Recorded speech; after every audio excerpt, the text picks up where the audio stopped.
Hello and welcome to Hawk Rock Talk, Fleetwood Mac. And of course, we're going to focus only on the Fleetwood Mac that really fucking matters, man. The only one that everybody talks about, the Fleetwood Mac. Unless you're a record nerd who pulls that, well, you should check out their first 12 records. I don't know if you like, they got a guy in there called Jeremy Spencer. You ever heard of Peter Green? Are you a Danny Kirwan fan?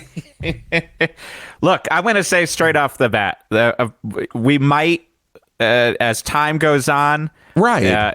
We'll get to the early Fleetwood Mac records. I would love to, because they are truly amazing. Just good old-fashioned, especially the Peter Green records, they're just good old-fashioned British blues. They are. And which some also of the best of it.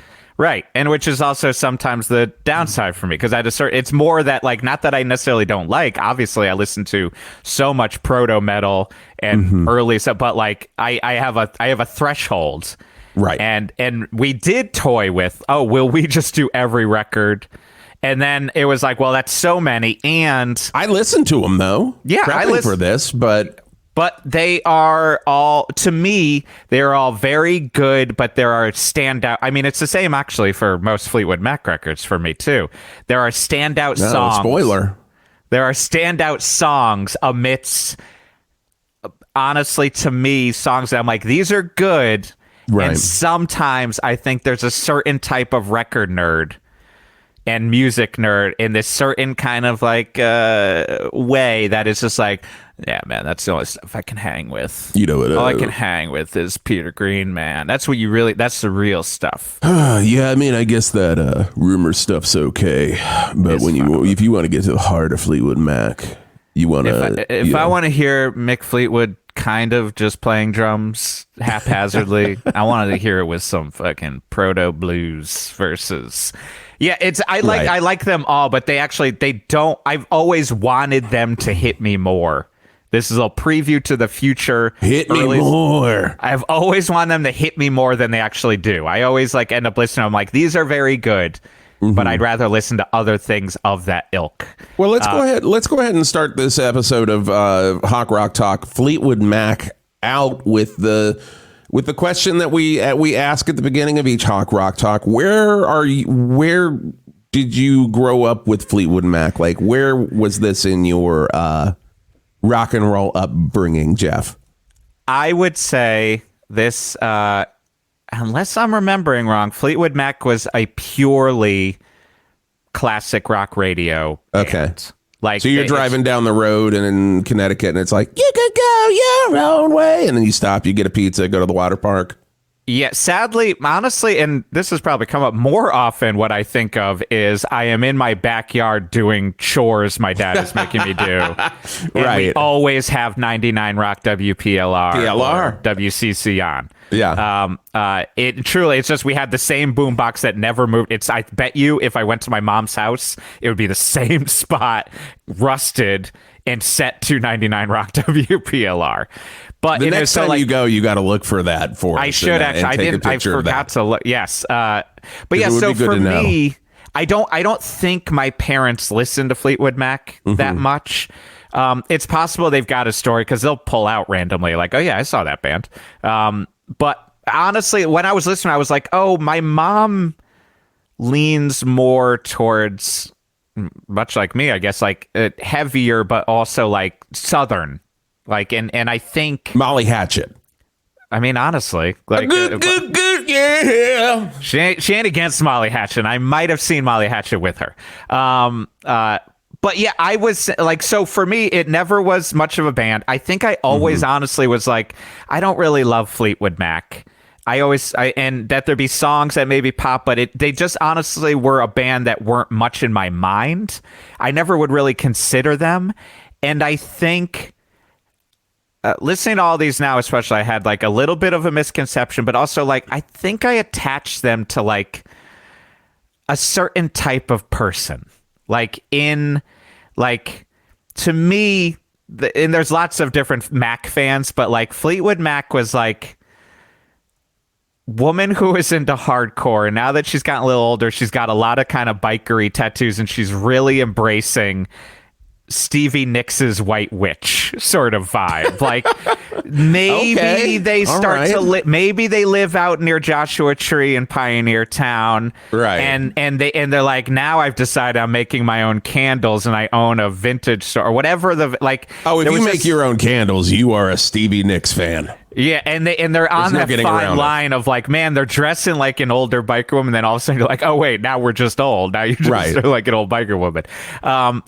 And so, yeah, there was that. And then combined with the record nerds who really loved Fleetwood Mac blues era. So I'd always kind of hear that. And also, though, I realized a big one, which is maybe why I stayed away.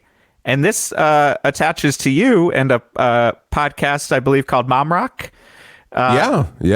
I was listening. I was like, it's not necessarily all of Fleetwood Mac I associated as Mom Rock, but definitely Christine McVie's. Did I say her name right? Did I say that? No, I take my wife's Christine name. McVie. Yeah, Christine McVie. Yeah. Her songs really always, and I love them, actually. They're good mom connectors. They are huge mom connectors. Like, yeah. I was talking about this with my wife because I think she doesn't and over. Yeah. Like a mom's just like. She sounds like she had a Karen haircut in the 70s, and then you see her and you're like, oh my god, she's Karen like McVie. Yeah, but like there's something older in her, the way she structures the song and her voice, that always I just associate with like, mom's rocking out tonight, I got some wine, yeah, mom's feeling it. And if you're a little bit witchier, you can hang with Stevie, like, you know. And then it's like mom who maybe does a little bit too many drugs, and you're like, you got to watch your kid. The mom who does too many drugs is just like, yes. You ever listen to the Peter Green records? Exactly. But I think but that was my main association. So I never, honestly, until we really did this, gave all of the records like a full shake. Like, there would be moments in and out where, like, me and my buddy Mike Pace, who I did Worst Gig Ever with, like, it would be like, oh, maybe we should go on a Lindsey Buckingham solo record deep dive, because I will repeat this 40 times. Which is a good deep dive, yeah. I will say. I'll repeat this 40 times as we do this, I'm sure. There is such a mental disconnect between him and Holiday Road. I can never completely let my brain understand that Buckingham wrote Holiday Road. Even when I know it in my heart and my soul. And it's like a good rock fact. That's just those little crazy riffs part. Don't let you know that it's Lindsey Buckingham. I think a chunk of it is because I don't know, or I didn't grow up with them and listen to them. I didn't like know enough of like, oh, that's such a Buckingham. Or the riff. weird shouting in it. Again, all this, like, yet now I could say that, but still there is a piece of me. It's like when you've got that thing from your childhood that you just can't let go. For me, it is like, really? That's Lindsey? And I'm like, Geoff, you know this. I'm telling myself this. But yeah, so like I never have really checked out Stevie Nicks' solo. I'll say this too. I feel like Courtney Love really embracing Stevie Nicks made me not want to pay attention more for some reason. That was a bad thing for, No, I gave the bad stamp. But, and then I would know there were songs. Our whole Hawk Rock Talk's going to be all over the place. I'm only talking about garbage, man. Yeah. But yeah, so that I think. Oh, but I guess the last thing I would say, and it will be probably what we start with. The only record I listened to on repeat before this, and this is my record snob version, that's the opposite of the Peter Green, is the Buckingham Nicks record. Like that's like the only one I own. Actually, I might have bought a $1 copy of Tusk and sold it. But that's 50 cents a record. Yeah, exactly. I made some good cash that day. But the Buckingham Nicks record is a record I truly love from top to bottom. My favorite Fleetwood Mac record, maybe. Like, you know, just in general. Okay. We'll get into how I don't like the version of Crystal. I hate to say this. It doesn't count, Geoff. Because the drumming's better on that record than it is on Mick Fleetwood's drumming. On. We're going to get into you're already fucking coming out swinging shit. I mean, he has an Aerosmith problem where, like, we talked about that with Aerosmith, where I was like, if every record was a record you were having some issue on, like, and it feels like every time I read the bios for each record, it would be like, I don't know, he hit a Naugahyde mattress because he was doing too much cocaine. And you're like, on that record? Yeah. I will say it's a really good read. I think it's called Then Play On is the name of, or just Play On. I'm not entirely sure. Mick Fleetwood, I believe it came out in 2015. His autobiography is a hell of a read. And he even talks about his drumming styles in that book in terms of just like, he plays what he plays. And everybody that's ever played with him has always been like, I don't know what you're doing. Right. And there have been other drummers that have come in and they're like, it's amazing what you're doing, but I have no idea how you're getting to this beat. Right. Because you think of the beat that he does in The Chain or anything, it's just like boom, boom, boom, boom, boom. I think I need to get over my hurdle. Like he feels you've got a hurdle. You have a hurdle because you never liked his little balls on the Rumors cover, right? No, I don't like those little balls. I'll say that. I think I remember. This is a classic Garlock Connect. There was an old Metal Maniacs issue I had once where they talked to extreme drummers. And the big thing of it is they all would like talk about being extreme drummers. Oh, they talk to Pat from Extreme? Yeah, he was the most extreme, they said. And they're like, Trey Sandoval from Morbid Angel. No. But they also got, it was just a quick article, but I remember it stick with me because all of them would also be like, I'm a drummer, so I pay attention to drummers. Right. And I wasn't completely had shifted over to prog, I think, at that point. And the two ones that stuck out were like, and it was all drummers I super respected, where they're like, guy from Dave Matthews Band, man. Got to give that guy fucking respect. That and the drummer of 311. And both those, I was like, wow, I am working so hard to not be angry and upset. And I think, like, I obviously pay attention to a lot of drumming with extreme drumming and fusion, everything. And yeah, there's a Mick Fleetwood that I haven't, like, I think I now, the next step with Fleetwood Mac, if I keep going, is to be able to hear the songs as separate parts versus just, here is the song that is on classic rock radio. Like, a little teaser for our future Primus classic rock talk. rock talk. I remember like having my brain blown when all of a sudden I was like, oh, right, he uses double kick Tim Herb Alexander. Right. Because I didn't think about these things because I was listening to it as a 13-year-old. Like, I'm just like, it's a song. It's like a wall of sound in my version. So yeah, like I'll be interested now after we talk to go back and be like, okay, it's just when you read about it in the quick Wikipedias, it's constantly like, was he even there? And why did he give up shit all the time? He was, and he was there, and he was, he was a very solid blues drummer. But I think when he started, when Fleetwood Mac started getting away from the blues thing, like, I think Mick Fleetwood found his own sound, truly.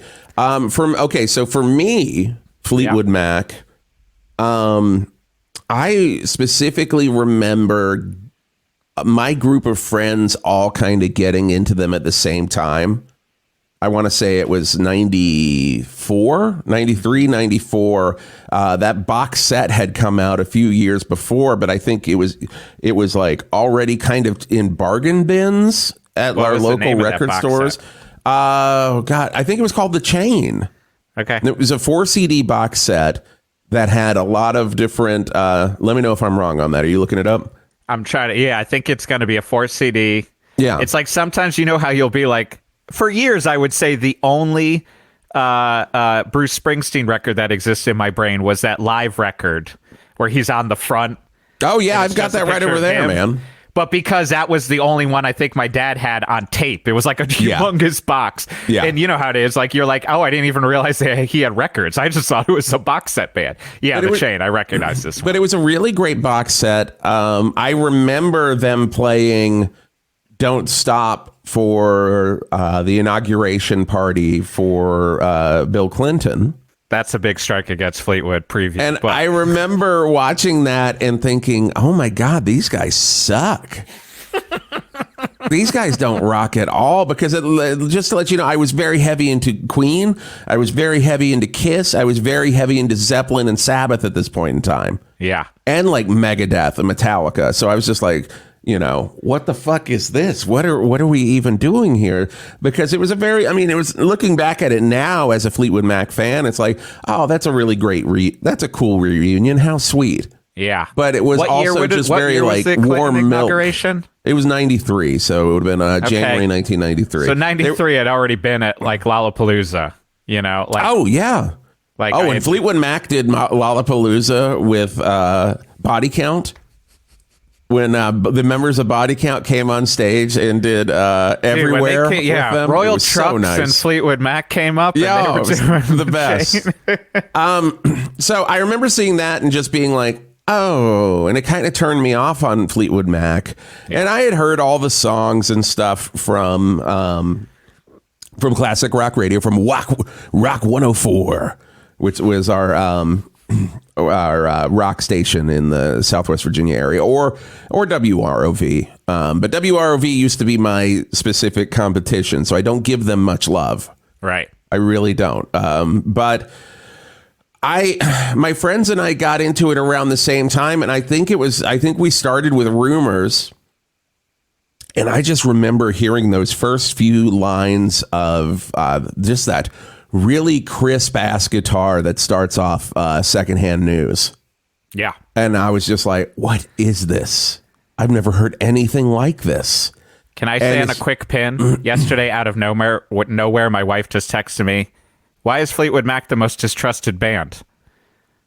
Because they're known for rumors. Well, thank you for watching Hawk Rock So Talk. There you go. So that's my version of we'll have another edition coming up soon, or not. This could be the end of 108.9 The Hawk. My wife's joke. This could be the thing that finally just broke it, like Bane breaking Batman's back. Jason. Fleetwood Mac, Batman. And I really, really got into it. And my grandfather died that summer. While I was listening to I wasn't listening to the record at the moment he passed, but like that was the record I was listening to. You know what I mean? And I kind of connected to that time because I was very Hold close. on, Grandpa. Hold on. Okay, Grandpa. I got to hear. Let's hear Secondhand News again. And he's, you hear how crisp that guitar? No, they're so crisp. I don't know how he does that. And he's just like, oh, to go. But like, so that was a really special record for me. And then, you do the deep dive out of that. You find yourself at Tusk. And then, especially someone who's like listening to The Clash and hating the Sex Pistols right from the start. And, like getting into that stuff, you can, we're going to get into it here in a second. Yeah. But there's so many things like, I really feel that like Fleetwood Mac, the Lindsey Buckingham, Stevie Nicks era of Fleetwood Mac, they really went for it in many places. And I know it's Lindsey going for it. I know it's, and we'll talk about it album by album here in just a second, but like they really made some weird decisions and some big strides where they could have just done Rumors over and over again. And they didn't. And, it's the same thing with Neil Young that I really respect, is the fact that like he could have completely done another Harvest right after Harvest and kept going like up into the stratosphere. But instead he puts out Time Fades Away, which is one of the like roughest live albums that's just beautiful. And I it's kind of like that trajectory that really keeps me interested. And that's what Fleetwood Mac is to me. And I think this will be fun because you have like such a deep connection, and I just don't like, and like this is my first time of getting a connection beyond Buckingham Nicks. Like we'll see where in the twain we meet, because like in the twain we meet. Hawk Rock Talk, Fleetwood Mac. Rock Talk. Well, because I realized as you speak to another strike that I had against him in my brain. Mm-hmm. And then again, started to feel weird when, like, in my mind, like punks were starting to embrace him as we got older, is they always, and I think it's because of the inauguration especially, they were just like, it wasn't Steely Dan. It was them as the ultimate boomer band. Oh, 100%. They were ultimate. just that was pure ass. They should have all been wearing just acid wash denim. Yes. Up on stage. And it was so they doing that inauguration in 93 when you've got bands like Soundgarden and Nirvana and Mudhoney and Pearl Jam and all this stuff just coming up to the top and staying at the top and completely killing hair metal. Yeah. And all of this stuff. And then you do just such a fucking lukewarm don't stop thinking about tomorrow and killing. I mean, I think that's the timing of it, because if I'm literally going to Lollapalooza, and that to me is my complete entry point into, all right, now I'm a music guy. Right. And then that's going to very quickly turn into underground hardcore. Yeah. Within a year, that then will become my bread and butter in all of my bands and what my entire life is about.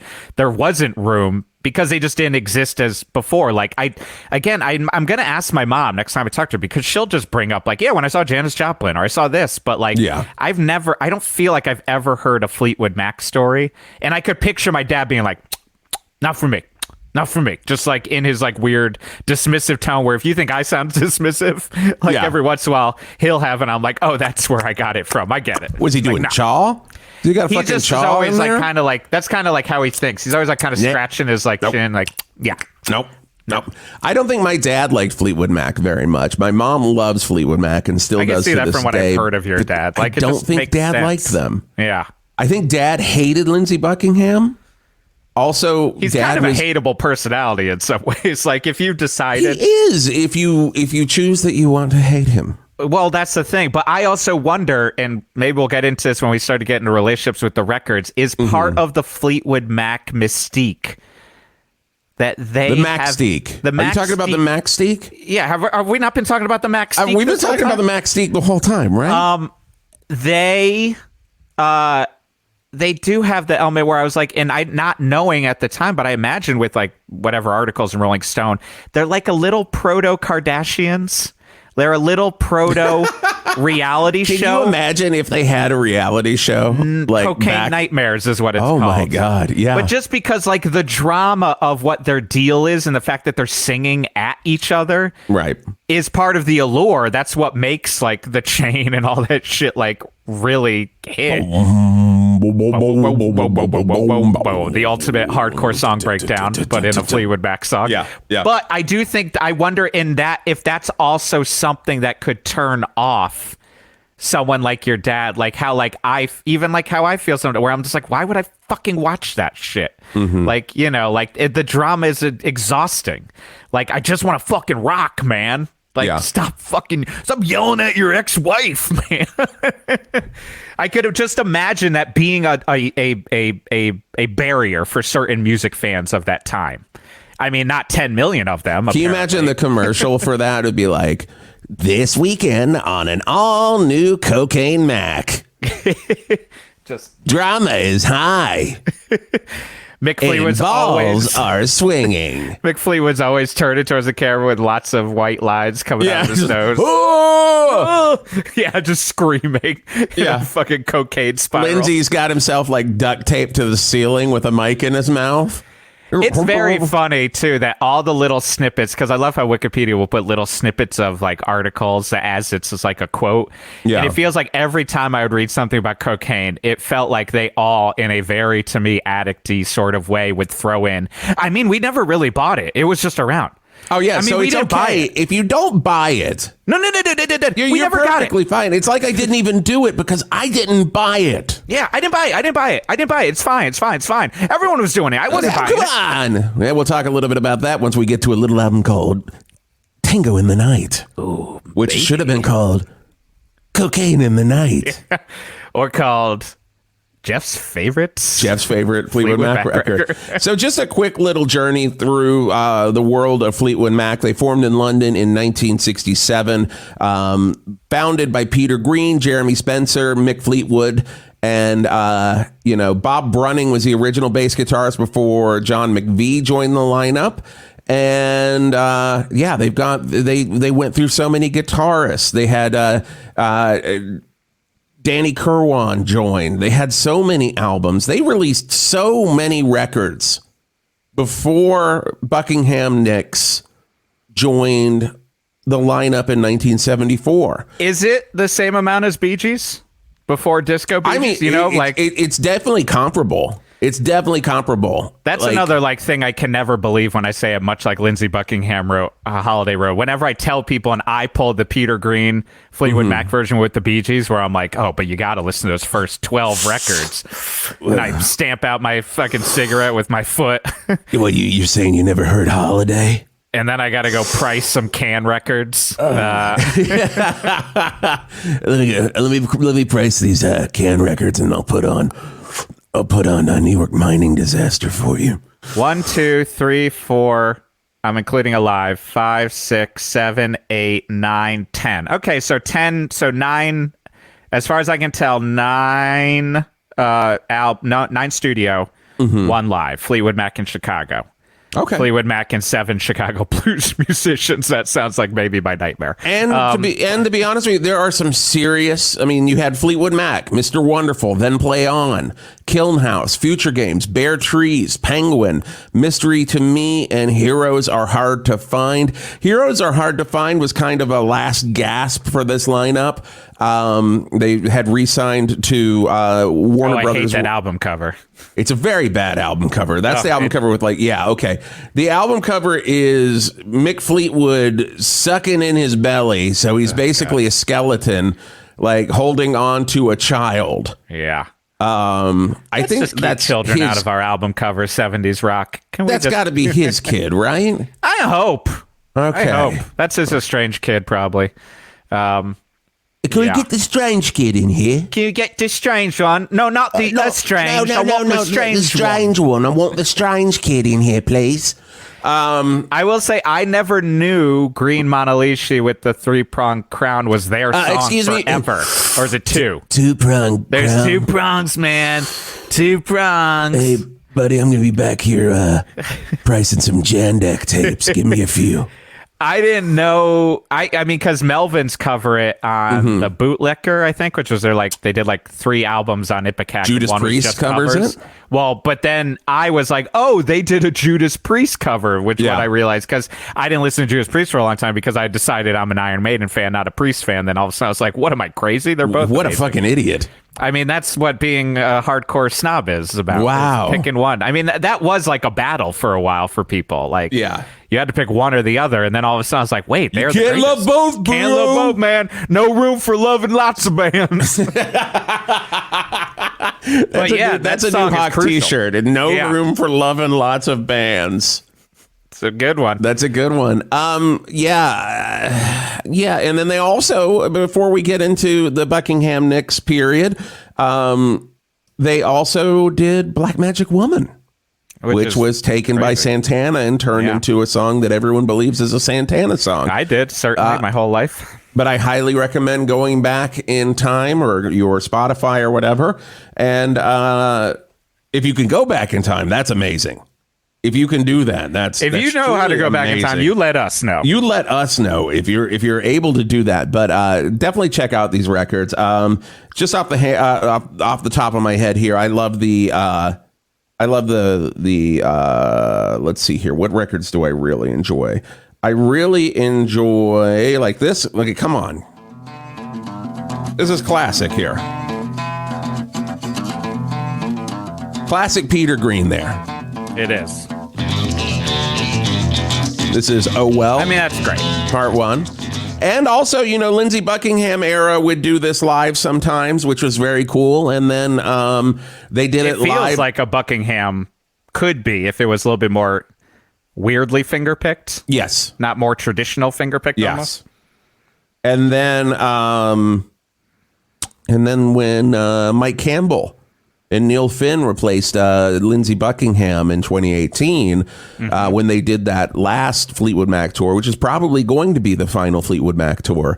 Mike Campbell did this live, which was very, very cool. If you can watch that on YouTube.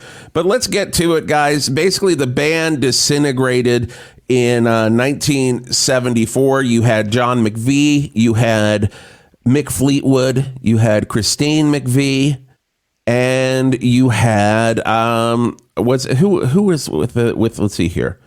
Bold move to be like, let's start a band based off of two of our names. Yeah. And fuck the rest of y'all. I could not hang with that. Once I was in a band and the singer suggested we call it Garlock, and I was like, we're not Paul and a Dio. That's wild. I can't do that just because my name sounds good. So, and Bob Welch. And Bob Welch was in the band. And, Heroes Are Hard to Find was trying to, start a new thing for the band. It didn't really click. And while Fleetwood was checking out Sound City Studios in 1974, the house engineer played him a track he had recorded called Frozen Love from the album Buckingham Nicks that was also done at Sound City. And he introduced Fleetwood to Buckingham, who was actually at the studio recording some demos. He loved what he heard, asked him to join Fleetwood Mac. And Lindsey Buckingham said he would join only on the condition that his girlfriend and musical compatriot Stevie Nicks could join the band as well. Musical harmonizing partner. Yeah.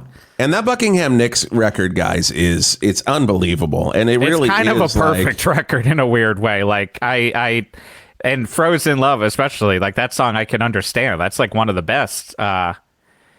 But man, it's amazing. I think it might still not even be streaming. It is still not streaming, which is shocking to me. They finally did a repress, but there was a while where it was like, I think I paid a little bit more than usual, but it was a very hard record. Now they did finally reissue it. I do remember them reissuing it. Did the reissue finally come out? Because I think it was Polydor, but it didn't sell well, so they didn't make sell it's well. Not like Lindsey, they're like both naked on the front of the cover, looking like two smoke shows together, and you're like, of course, don't separate this duo. They're like, this is too attractive to sell. Let's keep this out of print. I mean, Buckingham and Nicks are as attractive as Mick and McVie look weird most of the time. I mean, and then Christine McVie is adorable in there as well. Oh, Christine McVie is. I mean, that's another huge selling point. They are just like a good looking in a weird way band on a different, every single one. Like they have a cheap trick quality to them where you're like, what's going on with that guy? Yeah, they really do. And you want to put fucking Stevie and Lindsey on the cover and then, hide Mick and John on the back. Yep. And put Christine on the cover, too. Long live Christine McVie. Christine's on the spine because she just splits the difference. Just on her keyboard on the spine. So they joined the band on New Year's Eve 1974 and then started putting together what would be Fleetwood Mac's 10th studio album, but also another self-titled album for them, 1975's Fleetwood Mac. Monday morning, you sure look fine. Friday, I got traveling on my mind. Of course, this is Monday morning. Starts the album, and you're like, all right, this is fine. It's good, but here's the thing. And then, though, that chorus comes in, you're like, okay, that chorus comes in and just smacks you in the fucking face. Let's get to this. Here we go.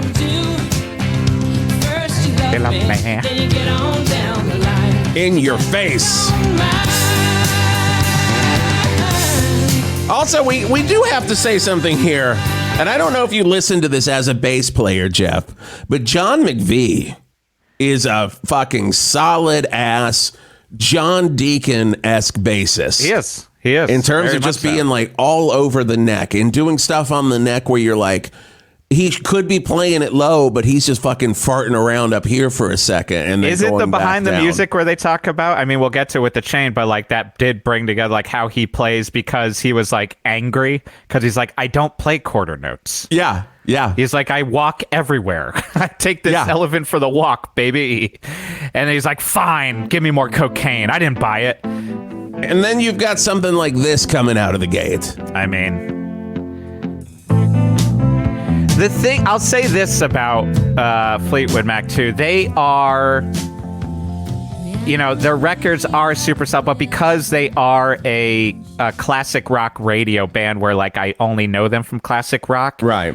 listening to the discography, one, I'm just like, oh, they're a total best of band because they've got like, you know, good songs and then unbelievable songs on records like that, you know, where like, where like, honestly, like just for me, like Monday Morning's a very good song. Warm Ways is a nice Christine McVie song. Blue Letter's nice enough. And then Rhiannon, is that how you say it? My wife the other day was like, how the hell do you say this freaking name? Well, they sing it in the song. I know, but I don't think she ever recognized, because I don't think my wife loves Fleetwood Mac. She has like a chip on her shoulder that I think is breaking down now that we've listened a little bit, because she realizes, oh, this song is them. Oh, okay. And we'll get to that with some later records. But they just have such standouts that sometimes it makes the other ones like forgettable a little bit. I do see, and then, but it also in that on the flip side of that, it's nice to sometimes not go with the standouts and then listen to a song like Warm Ways or Blue Letter or something like that. But I mean, this was another killer single off this record. Yeah. And just like pure ass Christine McVie. Like, just listen to this, guys. Uh-oh. Mom's getting that glass of white wine. Mom's got the box, could be the Franzia out on the counter. In the morning, round us on our mouth. You know, get on the move. All about it. Yeah. Waking on the move. But listen, right here. This, right here. Just like fucking hell, like what is this band?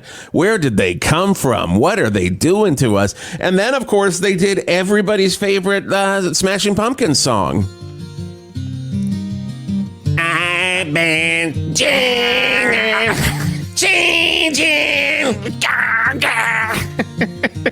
To my love.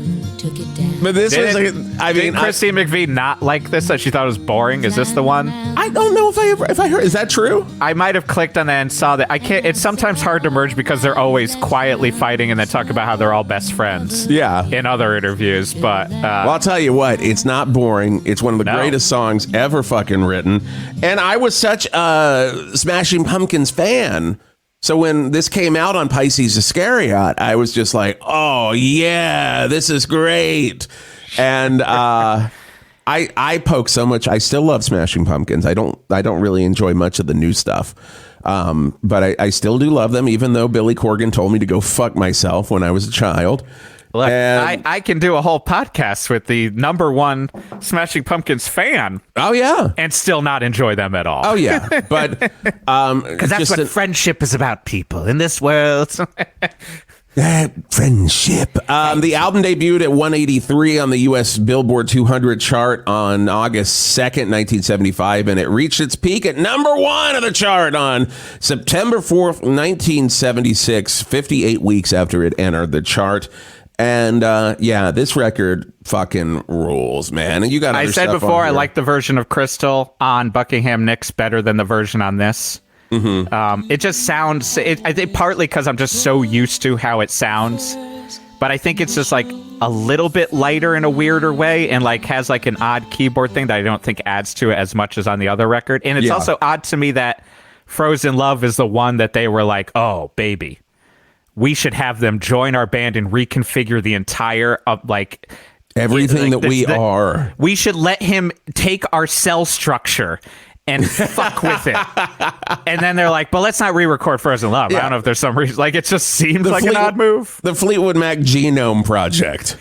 I mean, kind of starts to feel like it once you start getting in. You're like, you let him take over after like one record? What's going on, cocaine? And also just all of the, I mean, it's, you know, what's cool about this is like, you have so many people writing and singing now in Fleetwood Mac. And it's just, it's a fucking powerhouse. Another just banger off this album. Christine McVie is playing on the piano. Christine McVie, again, this is, you know, when you're a kid, like, did you have, here's a question, it might be hard to answer. When you were into Fleetwood Mac, but you were younger, did you have less of a connection, but you also have a different music tastes just of like liking power pop, and you can go with like kind of lighter stuff earlier on in your life. Did you have a harder time glomming onto the Christine McVie songs, and you had more of a like, oh, I have to deal with those, or I kind of like them? I loved them from the start. There's always. I'm just picturing because they're so light. That would have been something. It's like, well, I don't listen to that. I have to quietly listen to Christopher Cross Sailing and not tell everyone that I'm listening to it until I'm old enough. Between the moon. I mean, I loved the theme from Arthur growing up. It was one of my favorite songs. But I think I would have been quiet about it at a certain point when I'm like a punk hardcore kid. Right. I'm not going to be like, and I also love the theme from the Greatest American Hero a lot. Yeah, no, I didn't really. You didn't have that burden, which is nice. I did not have that hardcore burden because I liked what I liked, man. I never. The only thing I was really like shitting on openly in the 90s was just like bad pop. Yeah, but then like good pop, still do. Like good pop that existed, and I celebrated it. I mean, in my 40s, and you have watched this even blossom as we've done the Hawk, is me embracing like 1/100th of enjoying pop. Right. Kind of, for, just in general. Yeah. But I have such an aversion. I also want to say that, there's a certain when the love is gone and the light goes down. When the love is gone and the light goes down. I'm gonna fuck my lighting engineer. He wooed me into the lighting truck, and he said that here's a scrim. Hold on, baby. Now you're holding on to the scrim. No, there's a certain warmth that just like encompasses me whenever I hear Christine McVie's voice. There's something similar to like Chrissy Hines' voice from the Pretenders. There's something about that lower, just like, oh, here I come. My voice is a big blanket. Yeah. And I'm just like, oh, let me crawl in there and just feel all Nicks good. Is like, hey, I smoked 20 packs of Mobby Reds. Yeah. And then Buckingham's just like, just like a bird. What a weirdo Buckingham is. What a weirdo, Christ. But I fucking love him. Yeah. Let's move on to a record that really just paints a picture of everybody fucking everybody. God. Every single relationship breaking down. The rumors were right. They were all fucking each other. They were all fucking each other. So Christine McVie and John McVie break up. That could have been the alternate title of the record, by the way. They were all fucking each other. They were all fucking each other. And the "were" is capitalized. Yeah. Lindsey Buckingham and Stevie Nicks break up. Mick Fleetwood has a secret affair with Stevie Nicks. And his wife and him break up. And his wife, Jenny Boyd, I don't know if you know this. Let's go down to a deep fact here, Geoff. I don't know if you know this, but Jenny Boyd was the sister of Patty Boyd, who was George Harrison's wife. Oh. Eric Clapton's wife. And the one that Layla was written about. Is she the one in that photo that I feel like I've been seeing a lot on Instagram lately, and I don't know why, where looks like her eyebrows are shaved off? Or is that a different one? She's wearing like a blue bikini, and George might be shirtless. Every once in a while, you'll be like, why is this a photo that's going? Is it like a younger George, like Beatles? Then it 100% would be Probably Patty Boyd. Yeah, 100%. It's like a photo where she's almost like, oh, you thought Yoko was weird? Oh, let's get you here. So released on February 4th, 1977, my friends. Oh, here we go. This is listen to this crisp ass guitar, Geoff.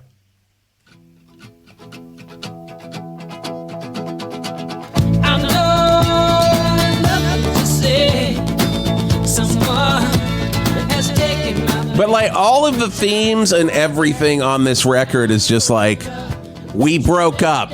Yeah. Did I tell you yet? Yeah. This record is your friend who broke up like a year ago. And you're like, can we I can't talk about this every time we hang out.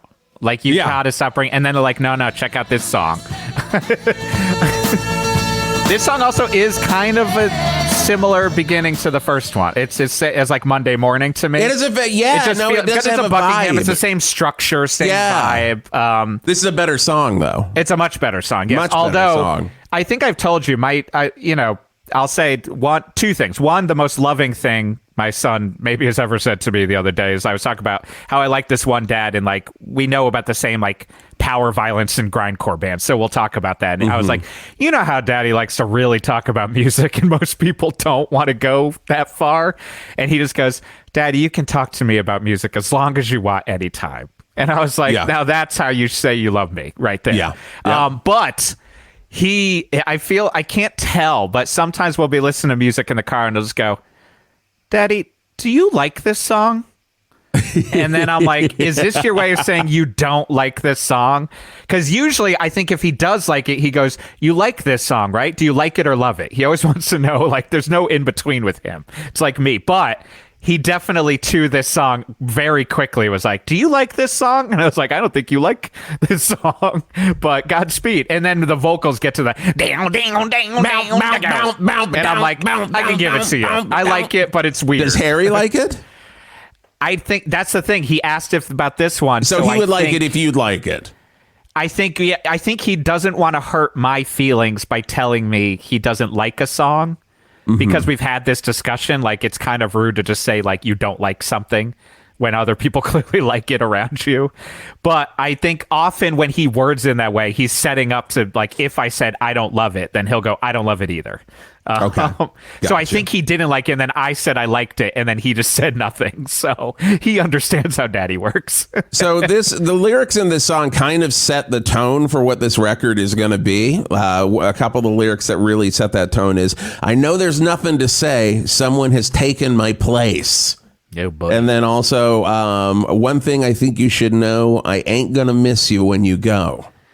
The funny part is, too, is like they're not going anywhere. They're not. They're in a fucking She's band. literally standing right there, and you have to make eye daggers with everyone in your crew because you're probably all fucking there too. Right. The song was originally titled Strummer, which sounds like a Kiss song. Strummer! I want to do the song called Strummer! Was this...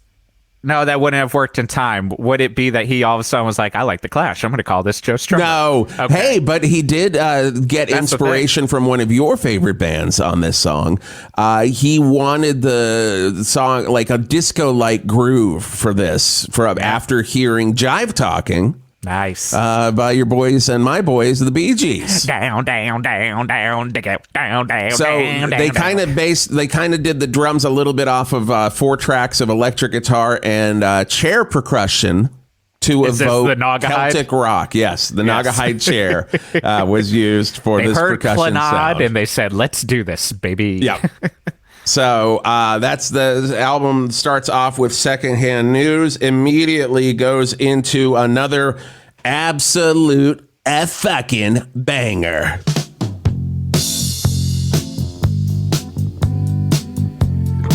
This is the song Christine McVie didn't care much for. She didn't like Dreams. No one in the band really did. They all thought it was a little boring. So I do want to say, Nick said she was nuts about it, and the rest of like McVie was like, it's 3 chords. It doesn't do anything. I do want to say I had a joke about this song 10 years ago, 15 years ago. I don't know. I tweeted it. And it was a pretty good tweet. And then somebody else stole this joke from me. Come on. And it became like a meme. And I'm just here to tell you on Hawk Rock Talk, I had the joke first that talked about the Stevie Nicks weather update, where she's talking about how thunder only happens when it's raining, and I'm Stevie Nicks with the weather. Over to you. And somebody stole that from my Twitter, and everyone's like, God, that's genius. And I'm like, you fucker. You fucking people. You talentless hacks. That's bullshit. That is Jason Gore's IP. Yeah, that is my IP, I don't want to see guys. that in the Stevie Nicks cinematic universe and not be given a check to you. But Dreams is so fucking good. There is the whole time I listen to that song, and it's not remembering your joke. It's like I have a vague memory, and I can't think of what the punchline would be of some late 80s comic in front of like a brick wall complaining about that line as well. But it's just like, talk about how dumb the lyric is. I got it for you. Here Who it is is. it? Hugh Fink. Hickory dickory dock. Boo! Boo! Thunder went down on my. Yeah, it was Dice. I think it was the 100 Dice Man. Yeah, It you're was right. Dice Man. Yeah. Now this song is unfucking believable. Other great tracks on Rumors. Also, here's the thing, guys. We're talking Rumors right now to you. If you've never heard this record, what the fuck? Rumors. What's going on? Oh God, listen to that crispy ass guitar. This song feels. This feels the most Buckingham Nicks. Yes. Even more than Crystal. Yep. It's the way of that. I can't remember who it is. It's Rycooter? No. But God, like all of the lyrics on this. Yeah. He's little Rycooter. From Rycooter style guitar.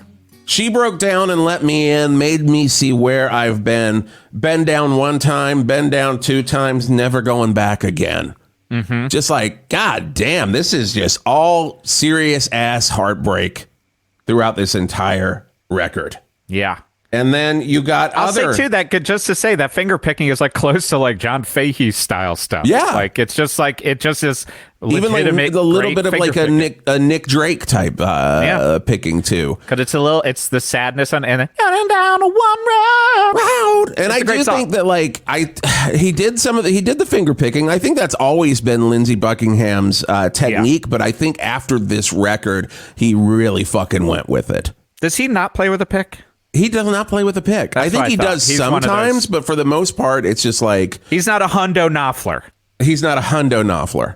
Where it's just like... By the way, if you want a Hundo Knopfler shirt, that'll be on the... You got... Yeah, that's a whole different Patreon level to get the Hundo Knopfler You have to give us $100 a month to get a Hundo Knopfler. That's what it is. And then, of course, the banger that brought us the Clinton presidency. I can't listen to it. I truly, it, like, the minute, this is what also broke my wife too. She's just like, I can't even humor it as listening. That's the hard part of this record. If I listen to it on vinyl, I would have to like jump up immediately and get it off and get to the next song. But it is stupid. It's fucking stupid, Geoff. Yeah. Just how many classic rock bangers are on this record? It's crazy. I mean, Go Your Own Way is fucking... The Brothers Gore, the band I was in with my my friend Steve Gore, who wasn't my brother, but we grew up together, so we told everyone that we were.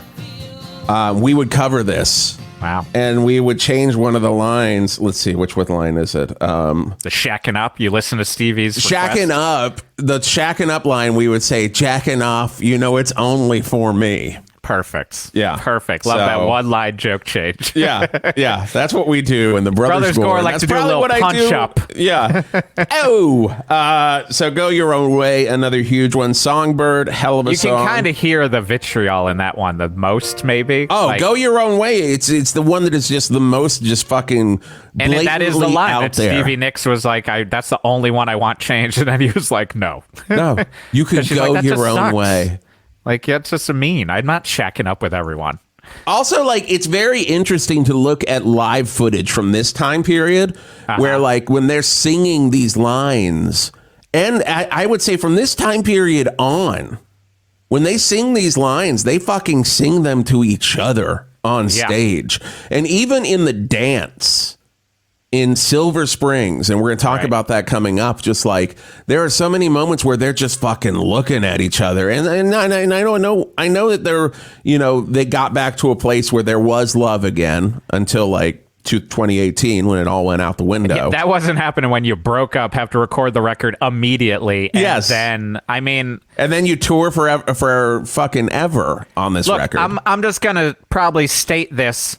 Taking a guess that all the members of Fleetwood Mac don't have the emotional maturity at that point to completely handle this stuff well. Oh, God, no. And it got, filled in with a little baby we like to call cocaine. Cocaine. I love the cocaine. I love the cocaine. I broke up. And then, of course, we've got this one that really, the only song that Fleetwood Mac ever wrote together.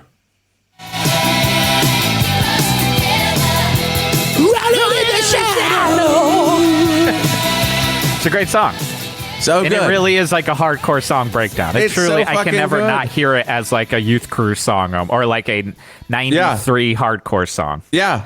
And then the song that Christine McVie wrote about her affair with lighting director Curry Grant. No.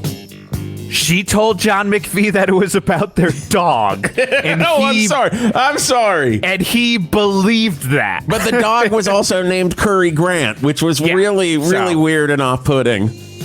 And the dog just kept barking, scream.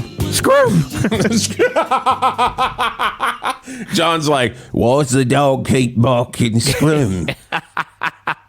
Why does he keep doing it? I gotta say, too, You Make Lovin' Fun is such a mom holding a glass of white wine version of saying, like, the I want to bone Franzia your box brains out. the Franzia wine box is on the counter. You're not even using the glass at that point, though. You're just pouring the Franzia just directly into your mouth. But the chorus on this is so good. I don't have to tell you, but you're the only one. I also love the farty ass keyboards they would sometimes get in there. They get some farty sounds every now and then. And they usually work, but sometimes if you do take a step back from some of the songs, you hear them as the full songs, and you break down, you're like, that's a real fart bass right there. That's a real fart drum. Yeah, a real fart bass there. Oh, you That's got that real fart Richard bass Dashout going. was saying to them, like, we'll do the fart bass on this. And then, of course, you got the fucking album closer of all album closers. Probably Stevie's best song. What would you say? I don't know, actually. I don't know, because she's got such fucking bangers, man. This one, I connect with this one because it's got a certain power to it. Right. Which is like, spell. Yeah. Stevie just did a spell. Yes. Do you know what I mean? This is one of the witchier songs at this is the witchy. Like, the Eagles would kill themselves to put this sort of like vibe in Witchy Woman. Yes. You know what I mean? They came, one guy came running in. All of a sudden, I Care About Brady, one from the Eagles, said, I got Witchy Woman. And then the other guy was like, check out this record. So you got Glenn Fry. You got Glenn Fry came running in. Yeah. But this breakdown right here is just unfucking believable. This is one of the best. Well, did she make you cry? Make you break down? Yeah, it's solid. Shatter your illusions. That breakdown made Courtney Love say, huh? Is it Huh? What? Oh, Who? maybe I'll do that. Pick up the pieces and go home. Just go home. Just go home. Lindsay, And- why don't you just go home? And strangely enough, this was also written about Christine McVie's dog. Oh, yeah. I mean, as far as I'm concerned, all of Rumors All is of about the that songs dog. were written about the dog. So yeah, We can all relate. That's why we all sold. We all have heartbreak, and a lot of us own dogs. So that's why it did so well. This album exploded. It was huge. It's still huge. I believe it even it re-entered. What was that? When was that? It re-entered. Yeah, there we go. Where was that fact? Fuck. I'll just say what I remember. There was a viral video a couple of years back during the pandemic of a guy skateboarding and drinking like Sunny D or cranberry juice. Yeah. While Dreams played, and that single-handedly brought the album back into the top 10. I think, or top 50. Cranberry juice skateboarding guy, you want to come back and that you're listening to a clip from 108.9 The Hawk on he's TikTok? like, go nuts. Please go for Talking it, about man. Nog Hog or some dumb shit we came up with. Yeah, but as of 2017, this album sold over 40 million copies. You know what that means? A lot of cocaine can be bought, and a lot of bad choices can be made. Yeah. One of the biggest albums of all times, Rumors by Fleetwood Mac. I mean, I would say the summary of this one is like, it sometimes with like a band's discography, people will be like, go to this record. Someone also dispute it. But I would say like, oh, you want to hear Fleetwood Mac first? Yeah. Like, listen to Rumors. It's just like, that's what I would say too. That's what it is, man. I don't know. It's the fucking primer. It is the primer for Fleetwood Mac. It's the primer for this sort of like, I know. I mean, only listen to Don't Stop. Just only listen to that on loop. Just over and over. While you're and, driving you know, in your Tesla Lexus. Bill Clinton appears if you listen to it 3 times in a he row. does. Hey. He's like, hey, all right. All right, man. You listen to my jam. But I do think that, like, this is the thing, and I talked about this on the Best Show once, and it pissed off a lot of people, and they can totally all eat my asshole. Please. I look at Tom Petty and the Heartbreakers as a California band. I know they started in Florida. I know they grew up in Florida, but they really, like, they made their amazing music. Sure. They did everything. Like, when I think of, like, a California record, I think of fucking Free Fallin', you know? And I also know, you know, 3 of the people in Fleetwood Mac are British. And it started as a British band, but I think in this era here, Welcome they're to very Laurel much a Canyon, California baby. band too. Do you know what I mean? Yes, 100%. So I think in terms of like a primer for 70s California rock, you could listen to the Eagles and, you know, God go with have God. mercy on your soul if you're Go with enjoying God there, that or vibe. you can, you know, listen to Rumors and get an idea of what it was sounding like at that time. You have 2 choices. If you want to replicate that time and you don't have a time machine, and again, if you do have a time machine, let us know. We'd like to know. We'd love to know. You could either enjoy your life and listen to Fleetwood Mac's Rumors, or you could be just a miserable sod in the terms of these British members, and not enjoy music and listen to the Eagles. Godspeed. Your choice. Godspeed. Go with God. And Go then, with God. So they tore the shit out of this record. They get back in the studio, and Lindsey Buckingham kind of takes control. Lordy Bagordy. And, you know, he's hearing all these things. He's loving Talking Heads. He's loving all this post-punk. He's probably really into Marquee Moon. Yeah. And he wants, at that point in time, to, you know, kind of direct their next record into that direction. And that record, my friends, is the one and only Tusk. Tusk.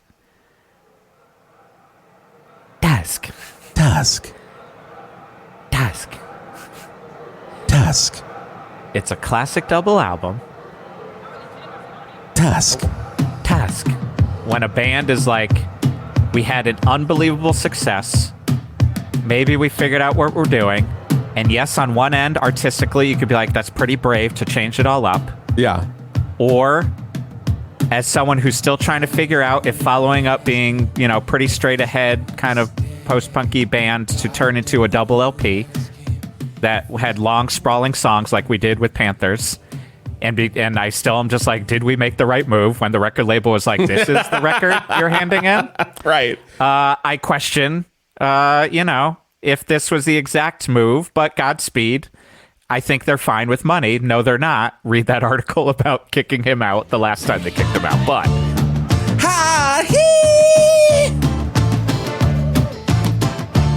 which song? This is Tusk the song, right? This is Tusk the song. I do like the Tusk the song. Tusk the song rules. It's one of my favorite Fleetwood Mac songs. You got the USC marching band playing in the background. The video for this, I don't know if you've ever seen it, but it has the USC marching band with them out on a football field, and they're all just dancing around and playing this, and it fucking rules. Yeah, what a great track. That's a great track on The Dance. They also had the USC marching band come out on The Dance, 1997's live album, reunion album that we'll talk about in a second. But here's my thing, Geoff. Give me your We're thing. gonna get and I'll into give it you my from the thing. start, and you give me your thing. I hate double albums. I just don't. I used to love them a lot more. I don't have the attention span. I don't have the attention span anymore. I just like, I barely ever listen to the White Album. Sure. I barely listen to Lamb Lays Down on Broadway. I barely, like, if I do, I'm selecting tracks. When I listen to Tusk, I have my favorites. Yeah. But it's just like, it's just too much. And it's also in those situations too, where it's like, this would have been, not that Tusk's a fucking brilliant record. I love Tusk. Would it have been better as a single disc? You fucking know it. Yeah. I would say my take on Tusk is I I do still like, but also, we just have different things going on sometimes. Like I like longer record. I like long, like I can listen to, an hour-long Funeral Doom record that's one song. Well, you listen to more music than I do. Yes. And so I can deal with the long record. The biggest, I'm with you. And again, saying this as someone who I'm not lying. And if there's any Panthers fans who do listeners, let me know. Like I go back and forth on double record, none, which I did not, we did not plan on it being a double record. And it's like a double record in the weakest way. Like it's just their long songs. So they had to fit. That's how you did vinyl. But a lot of those, I'm like, yeah, we probably should have done some editing, but it was a different time. To me, that is what ends up being the problem is most double albums, especially of this era, just have a lot of extra / half-baked ideas. And as number one Genesis fan in the world, that's how it most often feels with Lamb, where I'm just like, God, I just wish, we cut this thing and maybe this thing. You had to do this because it was part of the story. Certainly, we've talked about The Wall, how I'm like 2 songs are good on that record to me, like just that I care about that aren't working in the concept. I think that's the other part. If it's a concept record, I really start to not care. Mastodon, when Mastodon put out Crack the Sky, it was awesome that it was this full concept, and I actually liked the whole thing, but I remember seeing multiple tours where they just did it from beginning to end, and I could watch them get tired of it on the second tour, where I was just like, geez. My biggest thing with Tusk, on listening to it this time especially, I think it shows when Fleetwood Mac can fault because they are all different songwriters. And when it works, it's like, oh, here's that mom rock vibe of McVie that's going to take off of the kind of weird pushing the, genre envelope with Buckingham, and then the witchiness of Stevie. And the ball dangling of Mick. And they kind of will work together when they work together the best. With Lindsey kind of taking over, it feels like he hasn't gotten there yet to what he's going to do in the future with solo records, whether you like them or not, and with other stuff with Fleetwood Mac. A lot of the ideas might be influenced by post-punk, but they feel half-baked. They feel undone. They feel like this is not a full song. They feel like demos in some cases. They feel like demos. Like, I love The Ledge. Here's The Ledge. Ledge is probably one of my favorite songs on here, but it sounds like a demo. Like, that's a guitar clearly plugged right into the mixer. Yeah. And I like this song. But I love it. I do fucking love it. But when it's a double record and there's all these other ones, it takes away from those ones that would be the song on Rumors that you give a chance to, and you let slide because it's not an entire record of that. Right. And I also think the problem that can happen with Buckingham musically, to me, is it's fine that they don't have the distinct, we are always going to sound like Fleetwood Mac. That's part of their deal. They are all different songwriters, but he is the one who is like, I'm also going to try out different styles and genres that I might not have a handle on just yet or ever. Like, so it's like, and sometimes it can work when he's doing that Rycootery like guitar part. It's like, oh, you do play that, but you're putting it through a lens that sounds like Fleetwood Mac versus sounds a little try hard sometimes. Sounds a little bit like, that's a boomer quality, that it's like, oh, this is what the kids are doing now, even though they might be the same age. I'm going to try to catch up. Like, I think that was my worry, or what I might have thought about Genesis at a certain point with some of where they changed to get poppy. But then I was like, no, they put it through the Genesis ringer. And they grew that way. I think most of the Tusk stuff, it feels like too much of I want to do this now. This is what the kids are doing. Right. And I might not really get it. And they're also demos. So you have it's to like Motley Crue coming out with a grunge record. Yeah.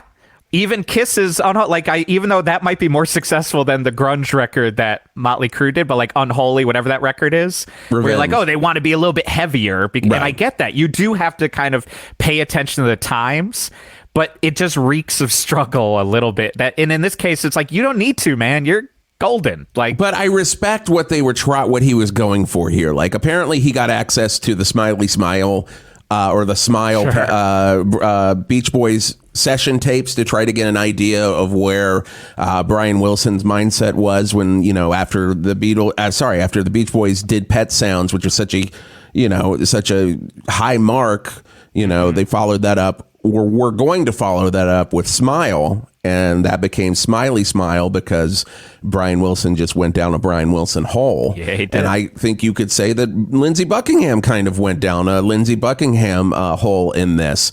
At one point, producer Ken Calais said that about Buckingham's obsessive behavior. He said he was a maniac. The first day I set up the studio as usual. Then he said, turn every knob 180 degrees from where it is now and see what happens. He'd tape microphones to the studio floor and get into a sort of push-up position to sing. Early on, he came in and freaked out in the shower and cut off all his hair with nail scissors. He was stressed. He wanted to make Fleetwood Mac relevant to fans that were listening to, really getting into, Talking Heads and stuff like that. And I can respect that because he's trying to push. Right. He's trying to push into something else, but also, you're in Fleetwood Mac, man. Yeah. You're still starting the record out with Over and Over. Yeah. A nice warm blanket. Is this a McVie? Oh, yeah. Climb right in, man. Get in there. Get cozy. Listen, this is one of my favorite McVie records, tracks, too. And you got to hear this. It's so nice. Just the opening of this is so just beautiful.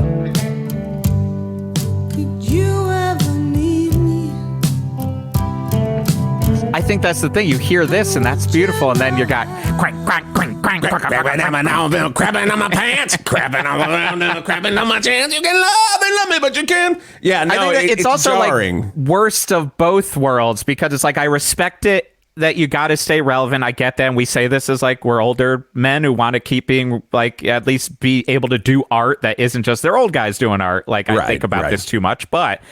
Way too much. So you've got the try hard part of it and combined with, especially again, coming from like punk world. And this was the part of rock that I didn't like, but like, it's just the excess of that time where it's like, it's a funny story, but it makes me just be like, that's dumb, man.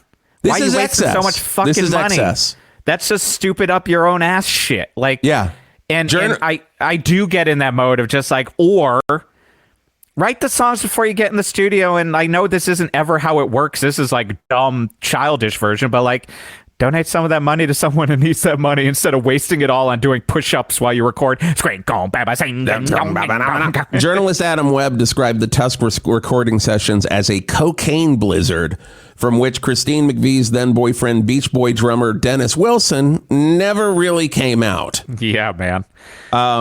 And here's the thing, though. We're talking about the ideas behind Tusk and the reasons for Tusk, but I'm still going to say this, Geoff. Mm-hmm. I think it's still my favorite Fleetwood Mac record. Wow. And I do that because it is so varied. I love The Ledge.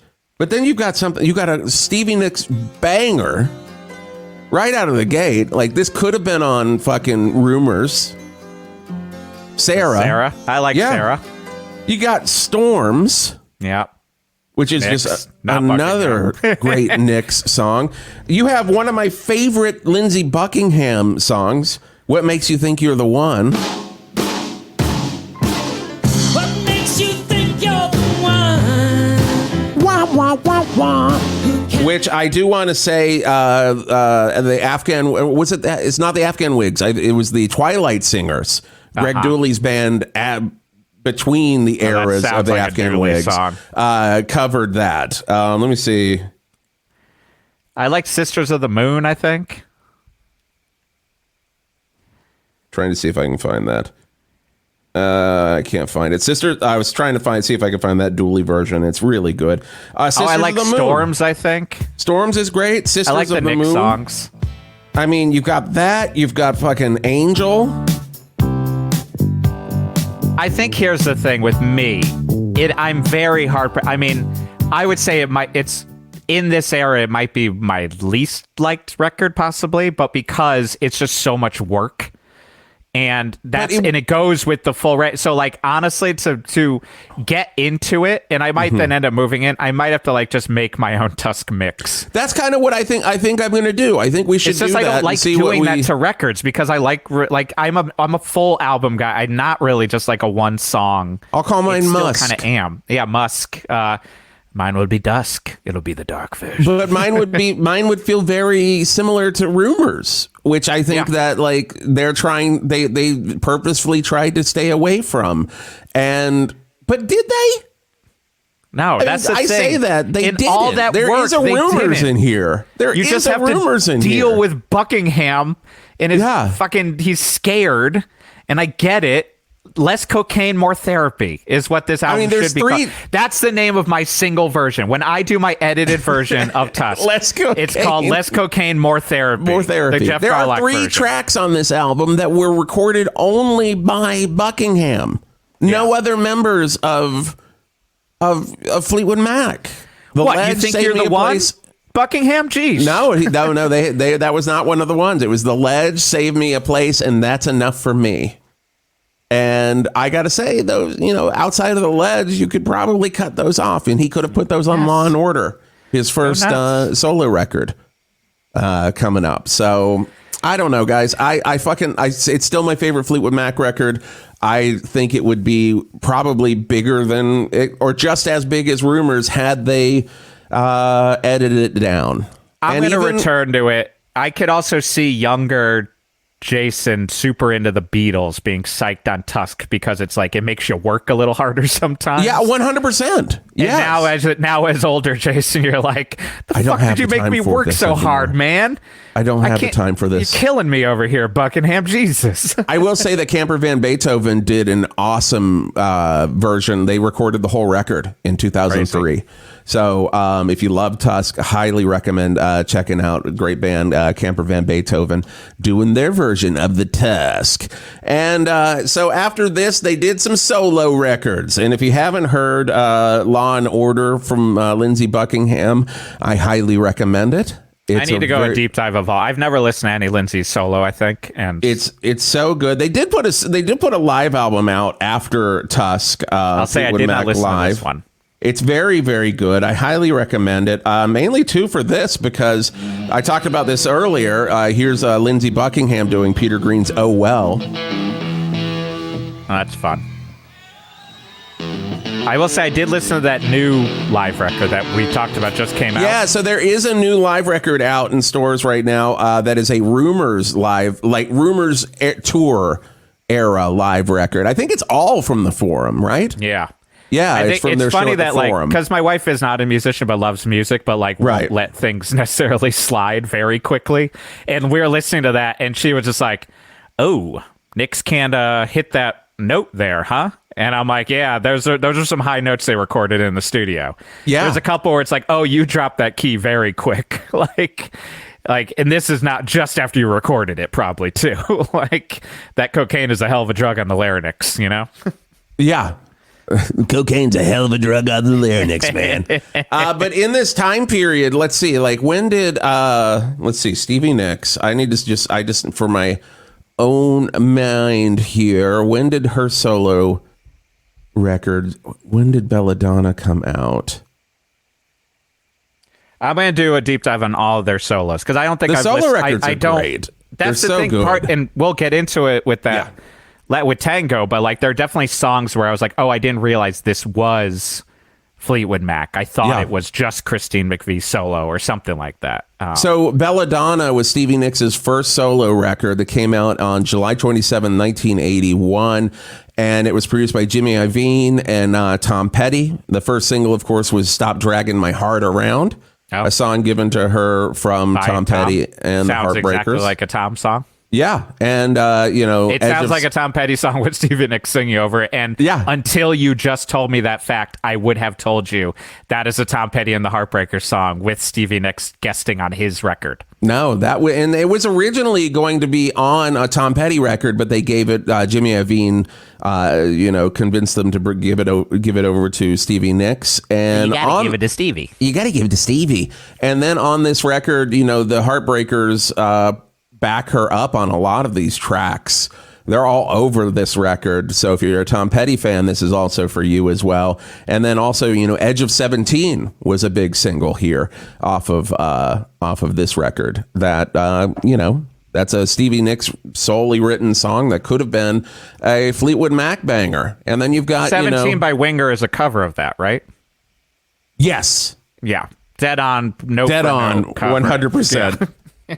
And then you've got Law and Order from Lindsey Buckingham that came out in October of 1981, and that was his first. And that has the song Trouble. I don't know if you've ever heard that song, but it's a great. It's possible. It's a great song. It's a great song that would have been a very great Fleetwood Mac song. So they had all of this, solo success. Which is I don't the think weird to the part. level it's that different Stevie than Nicks Genesis, did. I'll say. It's like, again, I don't want to always compare Genesis, but like, that's why Genesis solo, even though it works out better for some of them, is they really do seem to know when it's like, this is a Phil solo and this is a Genesis song. Like, that's one of the reasons I love Genesis, I think, of the many, many reasons, is that they really do reconvene and decide we are going to be a band. Yeah. Versus, all right, let's work on The Ledge Part 2. Like, and fuck you, Mick. Get out of here. And, like, Law and Order is an interesting record because it was recorded in the same kind of manner that Tusk was recorded. He did a lot of it on like a multi-track tape machine with a couple of microphones and a small console. And he did this as his record because Mick Fleetwood told Lindsey that the band was no longer interested in recording records like they recorded Tusk. So he kind of so he kind of put that sort of thing into this solo record. This solo record, watch you do push-ups no more, mate. He sounds exactly like Lennon.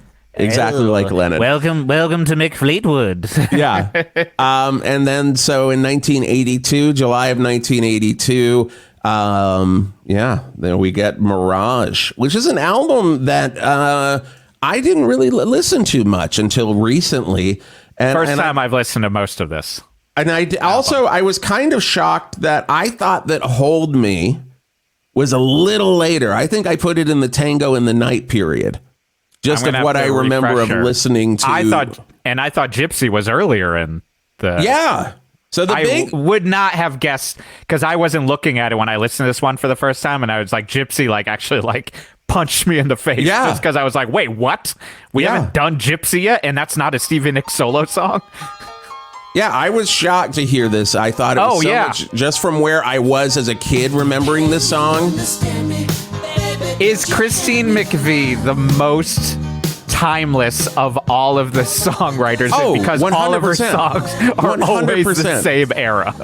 It all sounds like, and it's golden. But also, here's the thing about the Christine McVie Jason, tracks. I don't drink, but that Franzia just got in my hands. No, I got two boxes. I got two boxes of Franzia. I'm double fisting a box of Franzias. I love the counterplay of Christine's voice with Lindsey's. When they're singing together, it's just so fucking nice. Yeah. I don't know. There's something that really hits me. Like, just listen to this again.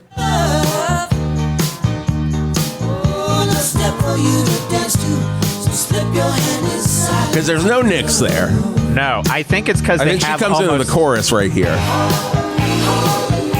I think it's because Buckingham and Christine have kind of the same register. Yeah. And there's something interesting in the, honestly, if I'm getting the duality of man versus woman, but the voices are all one and the same. You're ready for a 4-hour episode. So listen, this reminds me of, but it's just there's something unique to the fact that it's you don't really know which gender in a very engendered band kind of is singing this song. Who wants to hold who? Maybe we all want to hold each other. Hold me, Jason. I wish we could end on this. Yeah, but we can't. We got plenty more records. We can't. We got to listen to Gypsy. Gypsy's so good. Oh. Wait a minute, baby.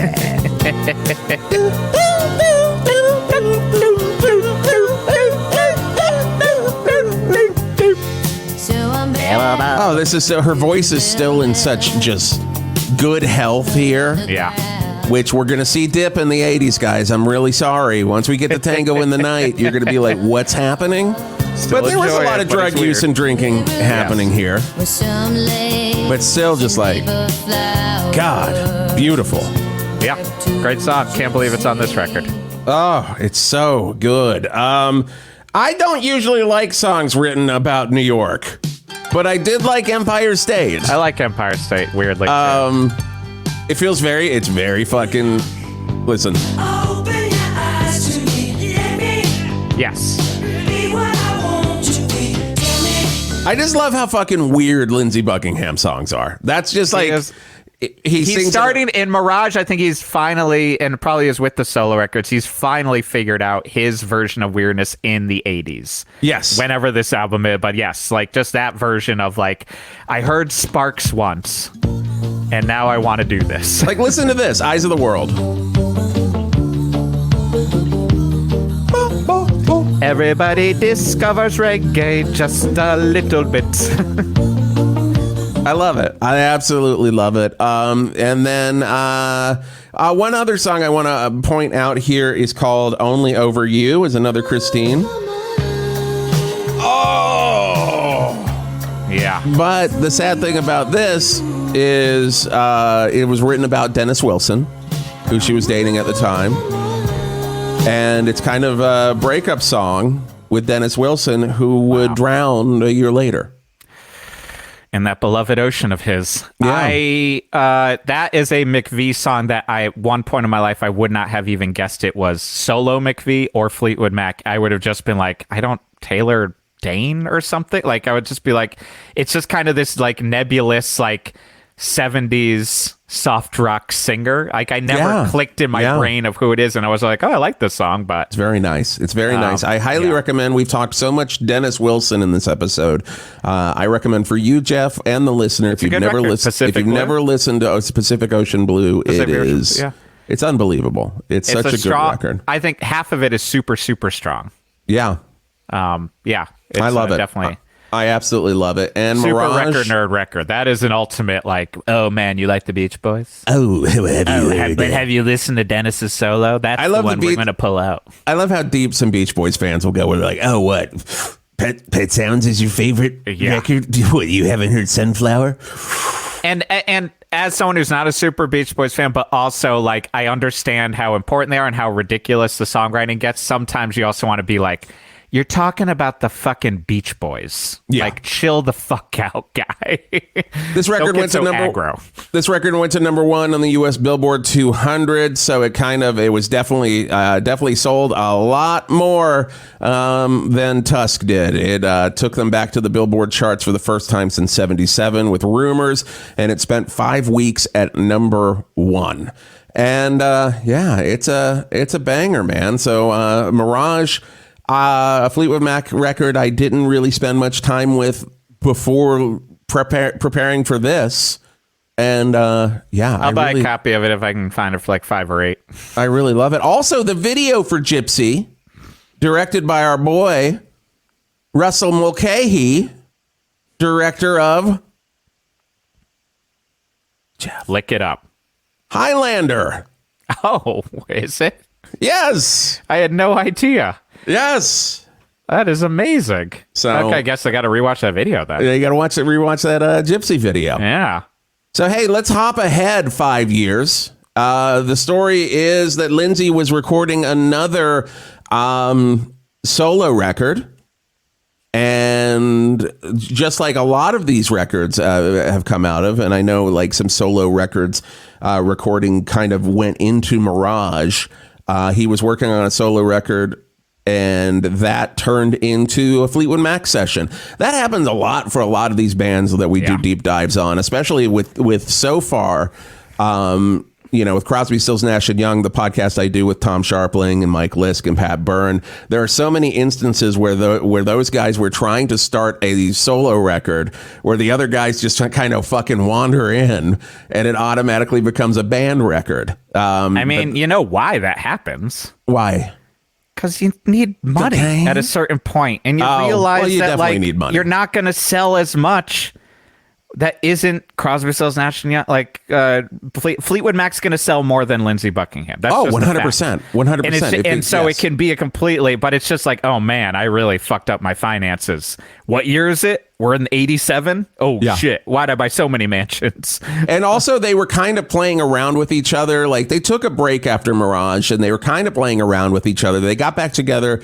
At least Buckingham, Fleetwood, and McVie backed Christine McVie doing a cover of Elvis Presley's "Can't Help Falling in Love" for the soundtrack of the movie A Fine Mess. Mm-hmm. And then the same, So. It's interesting.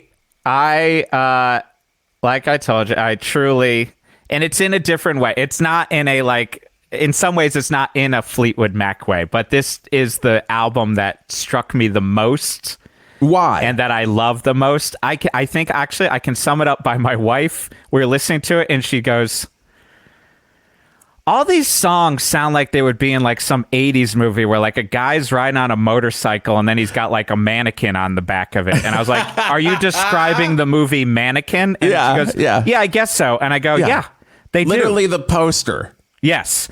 But these all do sound like they could have been in some 80s canon Orion film. Like almost all of them feel like they could have been some like montage. I love this song, certainly. It has that 80s vibe of like, King Crimson-y, like Adrian Belew could have been helping him out on some of this. Oh, 100%. Do you remember?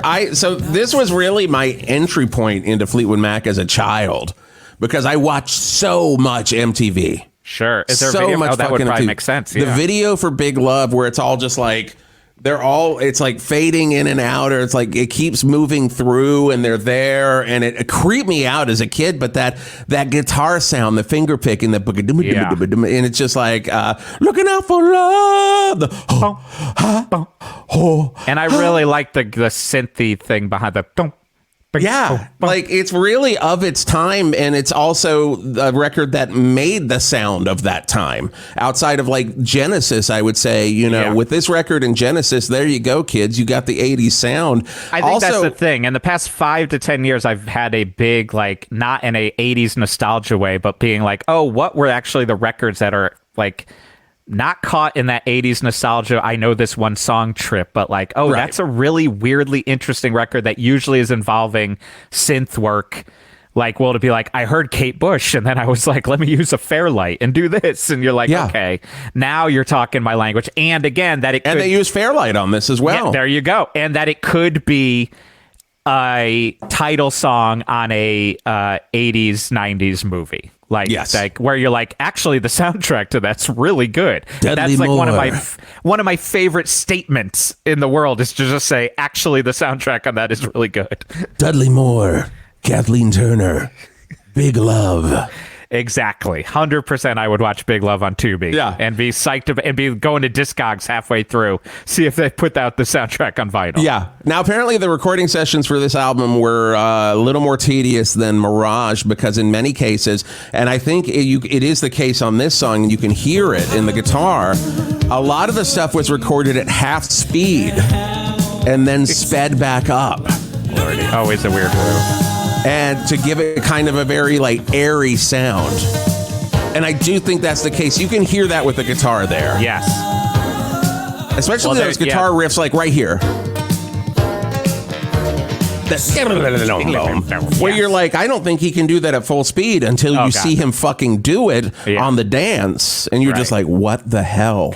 And I love some more background on this record too.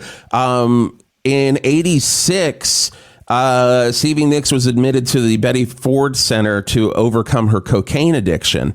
And apparently, she would go to the studio. She wasn't very motivated. She was drinking a lot to try, and her voice is sadly just gone on this record, man. Like you listen to a track, the song that she talks about her Betty Ford Center experience is "Welcome to the Room, Sarah." I just want you to hear a little bit of that in terms of just like what her voice is sounding like.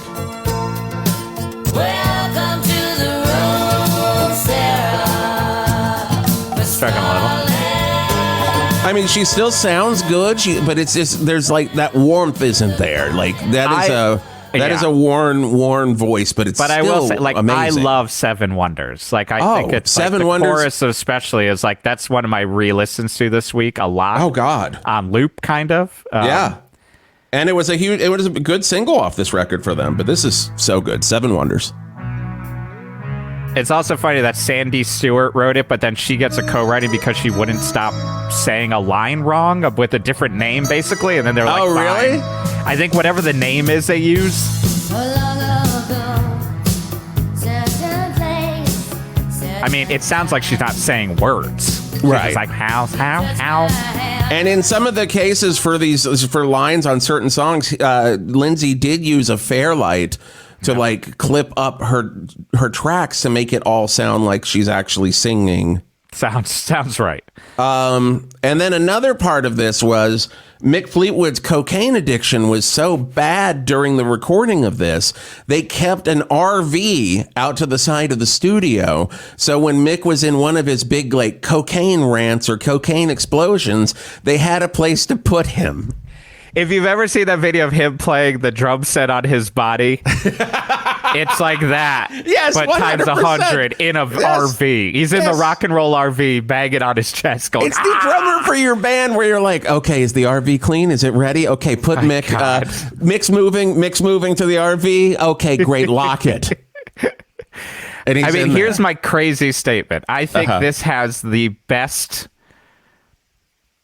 I mean, then it continues on, but the best first side of a Fleetwood Mac record. Everywhere was a huge changer where, like, my wife didn't realize it was Christine McVie exactly. She didn't realize it was Fleetwood Mac. It used to be a song that she would say she hated.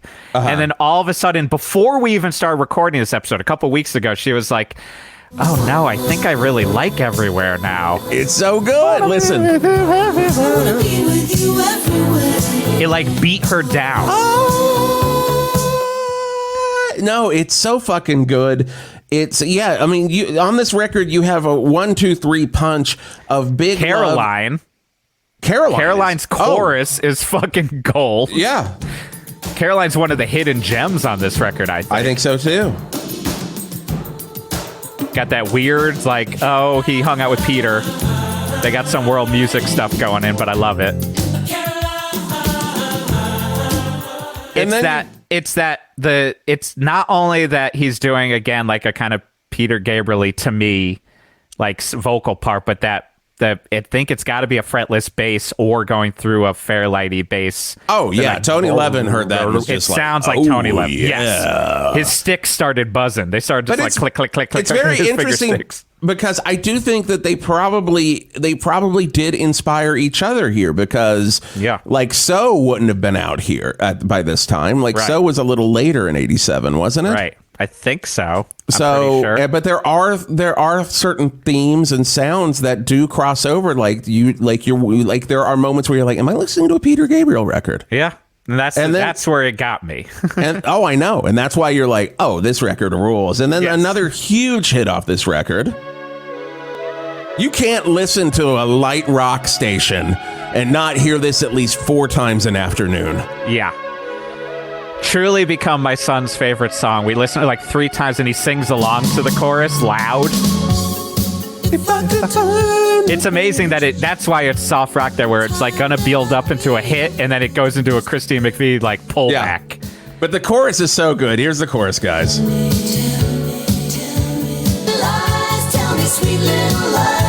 Come on, Stevie, do it. No, Stevie, you missed it. Oh no, here we go. Tell me lies. Here's my question. Can I tell you something real quick? My favorite part is the it's the part where the keyboard goes boing in there. It's so good. Every time I hear it, I'm just like, yeah. Oh.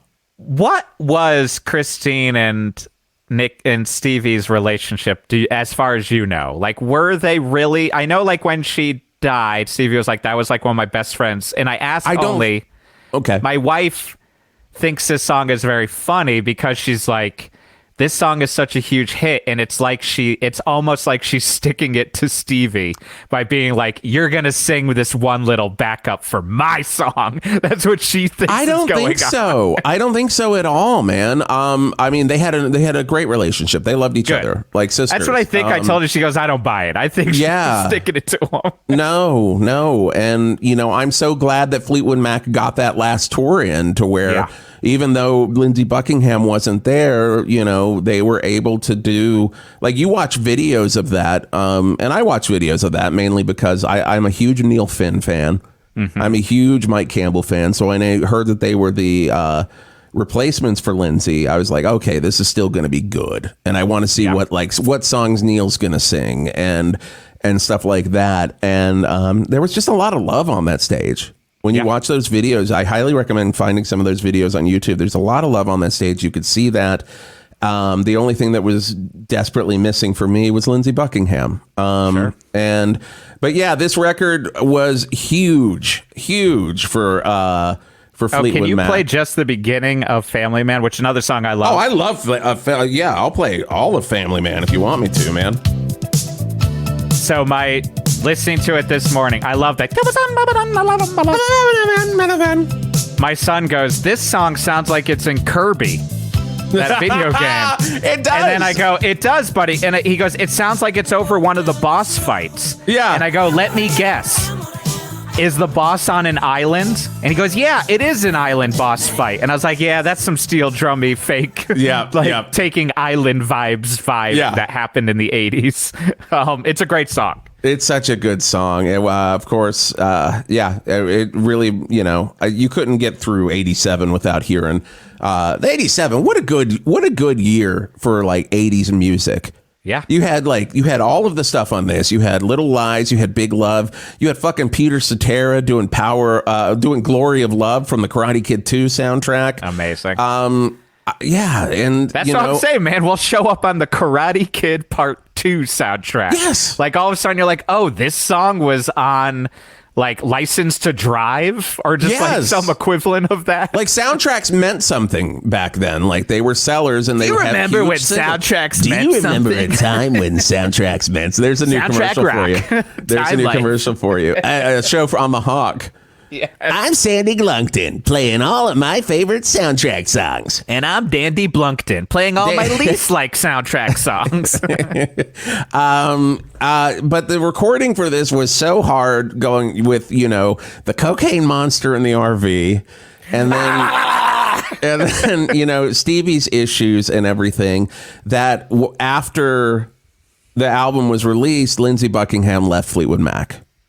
And guitarist Rick Vito and Billy Burnett were hired to replace him. And they did the tour, the Tango in the Night tour. And, Fleetwood Mac put out some other records after this. Well, immediately after this, they put out the Fleetwood Mac Greatest Hits, which was a gigantic seller and still a huge seller. But it did have like BMG Columbia House. Huge. Oh, my God. Yeah, you would get this. You join Columbia House, and this was the first thing they were required. You didn't ask for it. It's coming. You deal with it. Everyone complained about that YouTube record. This is what that was. Oh, this one just got you. I did have 2 new songs on it that did not involve Lindsey Buckingham at all. They had the songs As Long As You Follow, and which is another Christine McVie song, and No Questions Asked from Stevie Nicks. And then in 1990, they put out the record Behind the Mask, which didn't do anything. Cuts from the Mask soundtrack. Masks, but it was all. This was the soundtrack to the movie The Mask. Yep. Both masks. Stevie Nicks wrote a song called "Somebody Stopped Me," and somebody stopped me. But no, never listen to this record. Yeah, but Lindsey Buckingham does play on it. He plays guitar on one of the tracks on this, which is interesting. So there was no real hard feelings with him leaving. So when money's involved, the feelings get a little less hard, Yeah. And so after this, they released another record called Time, which did nothing really. But the sad thing that I just want to mention about the album Time is it's the final Fleetwood Mac studio album to feature Christine McVie as an official member. Oh, she got a Nick Mason. Do I Yeah. get that name right? She got a Nick Mason treatment. Yeah. Yeah.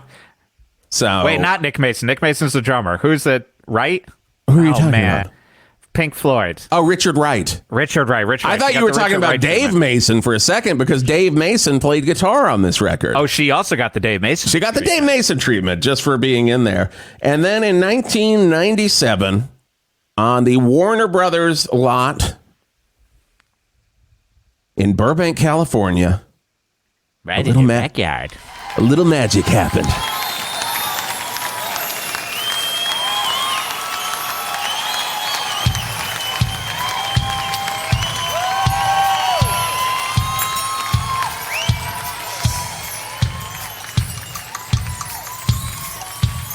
I love I love watching the video of the dance because it has so many great shots of Mick Fleetwood just like playing drums Yes. and like hitting all these random like timbales and everything that's all around him. And he is so fucking just dramatic as he plays the bells or hits anything. Watching Mick Fleetwood play drums is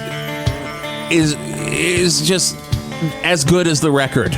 I was going to say, I did not listen to this record to prepare for this, but I definitely remember the video because of that. I remember always watching him, and it seems so close up on him. Yeah. But I remember when this came out, like, I just want to get to this right here. I remember when this came out in 97. I got chills when I watched this. When this was on MTV and they plugged the shit out of this all week long, like Fleetwood Mac. And I was like, oh my God, they're all back together. It's impressive. 97 MTV, they let it happen. Oh my God. I just to the CEOs of Viacom. I know you're listening to this. Oh, definitely. What if you gave me and Geoff MTV? Oh, now we're talking turkey. Just give us MTV. Just give us MTV. You give us MTV. We'll give you the world. We'll give you boom, boom, boom, boom, boom, boom, boom. What do you mean I gotta redo a network? MTV meant so much to me in the 90s. And just to see what it's become fucking breaks my heart every day. If I could bring it back, I would do shit like this all the time. I would do with new bands too, because there's so many new bands. I'd bring back 120 Minutes. I would bring back Headbangers Ball. I would bring back Yo MTV Raps. I would bring back the fucking grind. Oh, you're going to grind it. I'm going to grind. I'm going to bring back the Beach House. Wowzers. But I'm going to also have it fucking focus on music again. Do you know what I mean? Like how exciting it was to watch MTV News. And there's so many exciting bands and artists out there today. Like how awesome would kids feel watching like, oh, here's behind the scenes, backstage with Olivia Rodrigo as, you know, the Breeders open up for her. You know what I mean? There's like so many opportunities there. Phone, and it's called it's not TikTok. the same. It's not the same, Geoff. Is this the oldest conversation we have ever had? I think it is. I think it is. Yes. But I will just say just the chills that I got when this was on and just seeing them all back together and seeing them looking so fucking great. And like Stevie Nicks, Stevie Nicks is right the fuck on it. And, you know, Christine has really come into her hair and haircut style. Yeah. Went down to Talbot's, got a nice pantsuit to play those keys. I mean, listen to this guitar.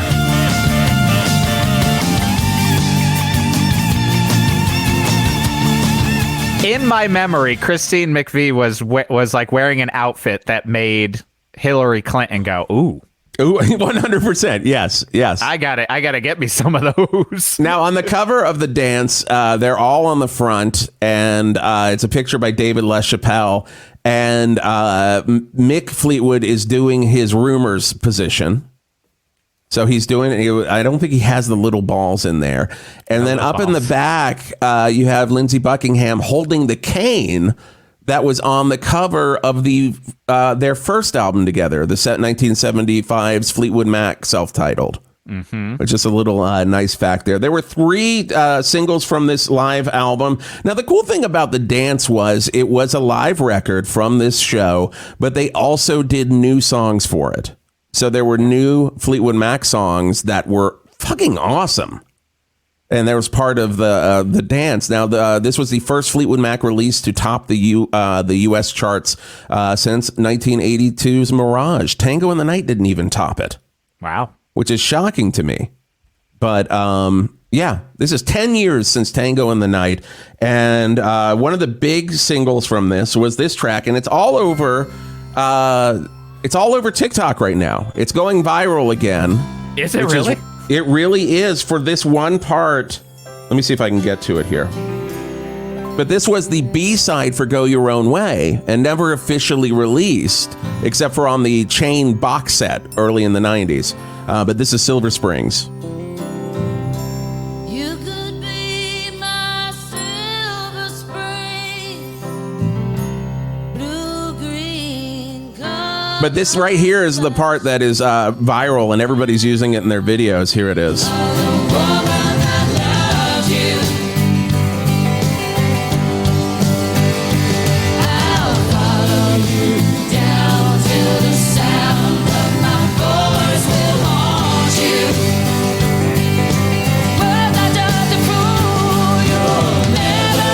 I still get chills listening to this. I really do. That's good, but why? I don't know. People are connecting. People are really connecting with this right now. Landslide was also another single from this. But so you did not listen to this album to prepare? No, I forgot about this one. I am fucking shocked because there's this. Now we're talking turkey. This is just Lindsey Buckingham on stage by himself. Finger picking with a delay. Finger picking his life away. As if there's a gun. If there are snipers in the Warner Brothers studios, that's like if the speed drops at a certain point, they're gonna knock him down. Let me get to the end of this so you can hear. That's some Buckethead shit right there. Yeah.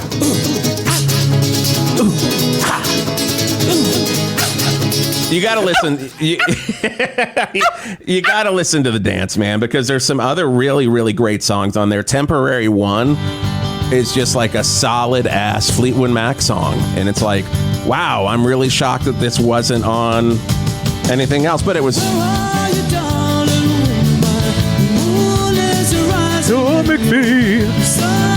And it's like, oh, I'm warm again. But listen to this. Listen to this chorus, Geoff. Ready?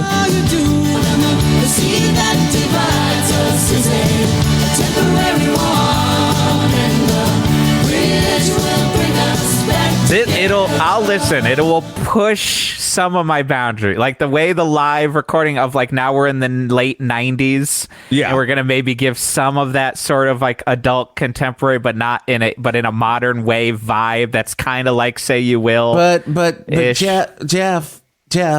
Yeah. Tell me lies. Will you just tell me lies? And then there are some other songs on here that were newly written Fleetwood Mac songs. Bleed to Love Her.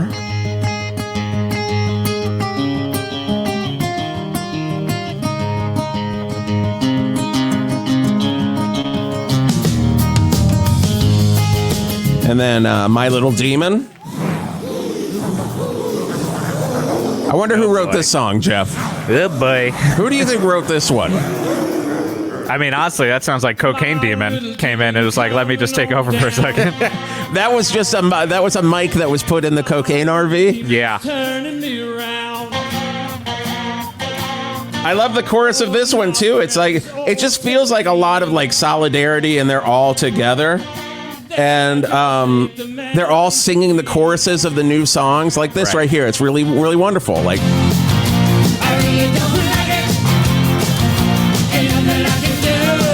this also feels like it's like Chevy Chase, Dan Aykroyd, My Little Demon, a Touchstone 100%. Pictures release. Do you know what I mean?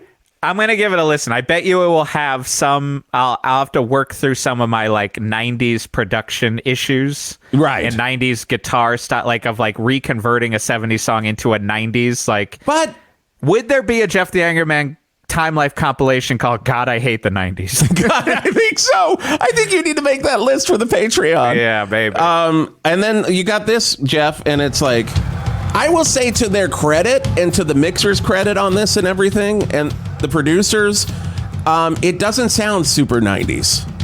Like, this is Tusk, dude. Why don't you tell me who's on the phone?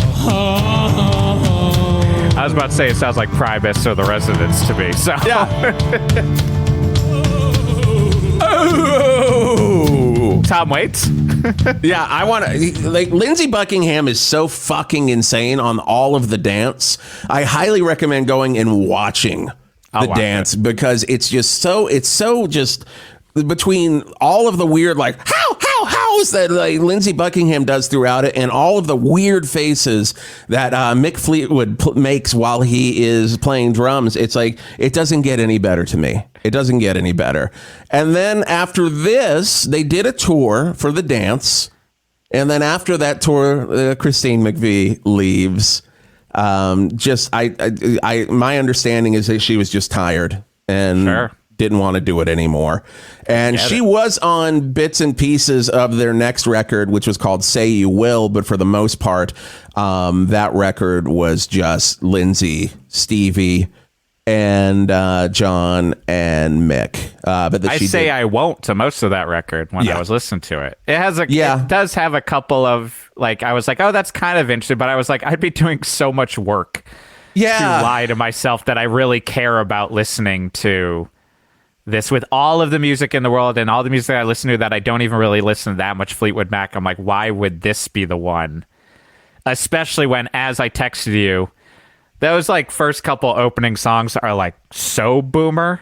Yeah. Like, what's the world coming to? Like, lyrics just feel just so like rich old 70s guy, like fucking, you know, like rich old 70s guy fucking complain. Like, it's just like with these damn kids today, basically.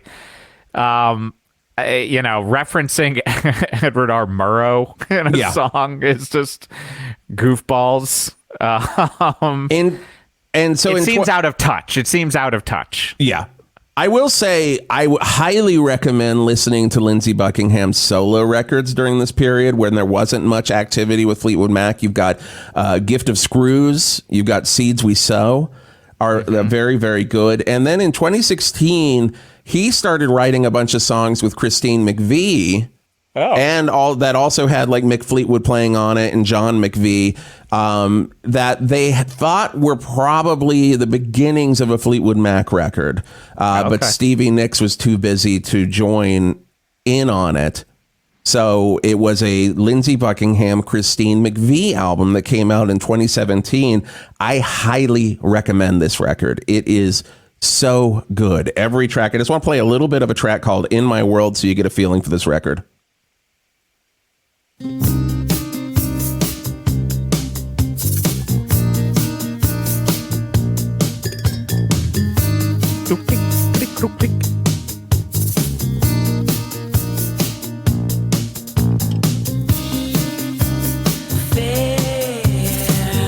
I'll go to the chorus here.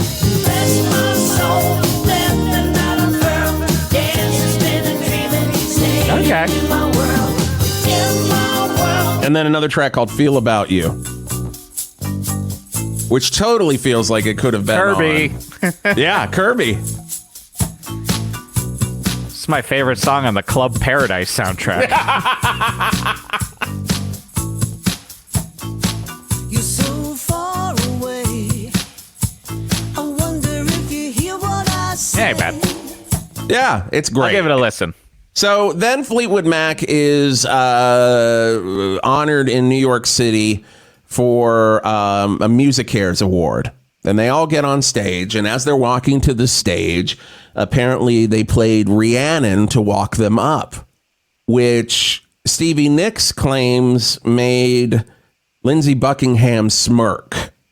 in a weird way. And after that, she told their management that, and the rest of Fleetwood Mac, that it's either him or her. And they fired Lindsey Buckingham from Fleetwood Mac. I don't know the whole story. There was months after that, Lindsey Buckingham sued Fleetwood Mac, and apparently this is when the article happened, right? That I refer to all the time. Yes, where like Christine McVie is just like, I have a house. I feel bad. I have a mortgage, and Mick Fleetwood's like, I have like 9 alimonies I have to pay. We're like, we have to keep doing this. Yeah. There was a gigantic settlement, and then last year, Christine McVie passed away from cancer, sadly. And I mean, I think with Fleetwood, I need to reference. I don't remember exactly what you said, like probably an hour and a half ago in passing, of just like, I think when we were talking about rumors, you're like, and and they broke up, and then they had to kind of deal with that, but then they kind of all got to a good place. Mm-hmm. I'm going to say Fleetwood Mac never got to a good place. Okay. Never. I would say that if you are at the point where you both have like business issues, and remind you again, this is like, how old Stevie Nicks probably at that point? 70 something. Yeah, like, she's in her early 70s, I would say, at that point. That's a 70-year-old woman, Late early 60s. 70s, who has just said "fuck it," Can't do him this or me, anymore. to her ex-husband because of a possible smirk. I'm gonna say the music is wonderful, but does not lead me to think that any of them ever resolved any of the issues, the multitude of issues, and that might be the most boomer quality of Fleetwood Mac. It could be the best. Yeah, you're right. Honestly, you're honestly right. They did one final tour called An Evening with Fleetwood Mac following the dismissal of Lindsey Buckingham. As I said before, they brought in Neil Finn from Crowded House and Mike Campbell from Tom Petty and the Heartbreakers. Of course, sadly, Mike Campbell was available since Petty died in 2017. So there you go, guys, ladies and gentlemen. Fleetwood Mac, Hawk Rock Talk. I think we got verdict. our hawk. We definitely had our rock, and we definitely did our talk. What are your final verdicts? verdicts here? My final verdict is, after all of these years, I have finally an appreciation for Fleetwood Mac of this era. And I am still surprised how much I love Tango in the Night. Cigarettes, my American spirits are getting crushed out. Man? As I You make like my- that era? You haven't heard any of the Peter Green? All right, fine. Have you heard Peter Green? Yes, we've heard. God damn it. Yeah, I can't believe I'm okay. having the same conversations in record conventions all these years. I gotta go price all these NRBQ records. All right, I'm going to go over and try to haggle with someone over a copy of the Beatles Yesterday and Today, which it's weird that I weirdly don't have a copy after I've been collecting records for all this time. Yeah. How are people still buying new Beatles records? Because they'll always argue of like, oh, that one has a mono remix sided one. But no, my final take is just like, I think I through my many years of therapy as well, have gotten maybe over that Fleetwood Mac hump and that chip on my shoulder I kind of have towards Fleetwood Mac. I will never listen to Don't Stop. If I had a time machine, I would go back in time and make that song not exist. But I like Fleetwood Mac. I think they There might you go. stick with me even more than some of the other bands we've talked about where I didn't have a stronger opinion, then I turned towards them. Like, we'll see. I can't fathom how much I've been listening to Tango Night, but partly that's Little Lies. I will say, final verdict, still love Fleetwood Mac. I'm still in love with Fleetwood Mac. They're still one of those bands that's always gonna, it's a perfect band. There are two perfect bands to listen to if you're driving around Southern California. Fleetwood Mac is one of them, and the other is Tom Tangerine Petty and the Dream. Heartbreakers. What, Tangerine Dream. I say that because last night I was driving late night in the mountains, and I was like, Oh, and you were doing Tangerine Dream? Tangerine Dream, Hyperborea works very well. Well, the next time you are in the mountains, Geoff, I highly recommend this. Oh, I can't wait. Oh, buddy, I can feel it. I've agreed to go to a concert on the Sunset Strip for some fucking reason. And I'm like, there's sure to be a cleaner, quicker way to get there. Oh, Right, no, right. you're going to make me drive through Laurel Canyon in the middle of the night. And everyone's driving like a maniac. Can't wait. God. I don't Hey, thank stop believing. Thank you so much for listening to Hawk Rock Talk, a part of 108.9 The Hawk with Jason Gore and Geoff Garlock. You get it here first on the Patreon, patreon.com/1089 The Hawk. This eventually does hit the free feed way down the line. You are getting it here first, right here on the Patreon. And if you're not listening to it on the Patreon, I highly recommend going to the Patreon, patreon.com/1089 The Hawk. You get 108.9 The Hawk episodes 1 week early. You get these Hawk Rock Talks. You get classic albums. You get Talk to the Hawk. You get album poll, which we need to do a new album poll. It's been a little while. I think it's time to get to an album poll, and all kinds of just video goodies. And mainly what you do with the Patreon is you support 108.9 The Hawk. It's the way that keeps our dumb little podcast going, and we really, really appreciate it. Listen, subscribe, tell your friends. Apple Podcasts, Geoff, they should do what? What is it, a 5-star? You better 4-star? give that 5-star review. If you're going below 5, reevaluate your entire life. What are you doing with your life? And so we'll see you next time on the next episode of 108.9 The Hawk, and we'll see you on the next Hawk Rock Talk. Don't stop.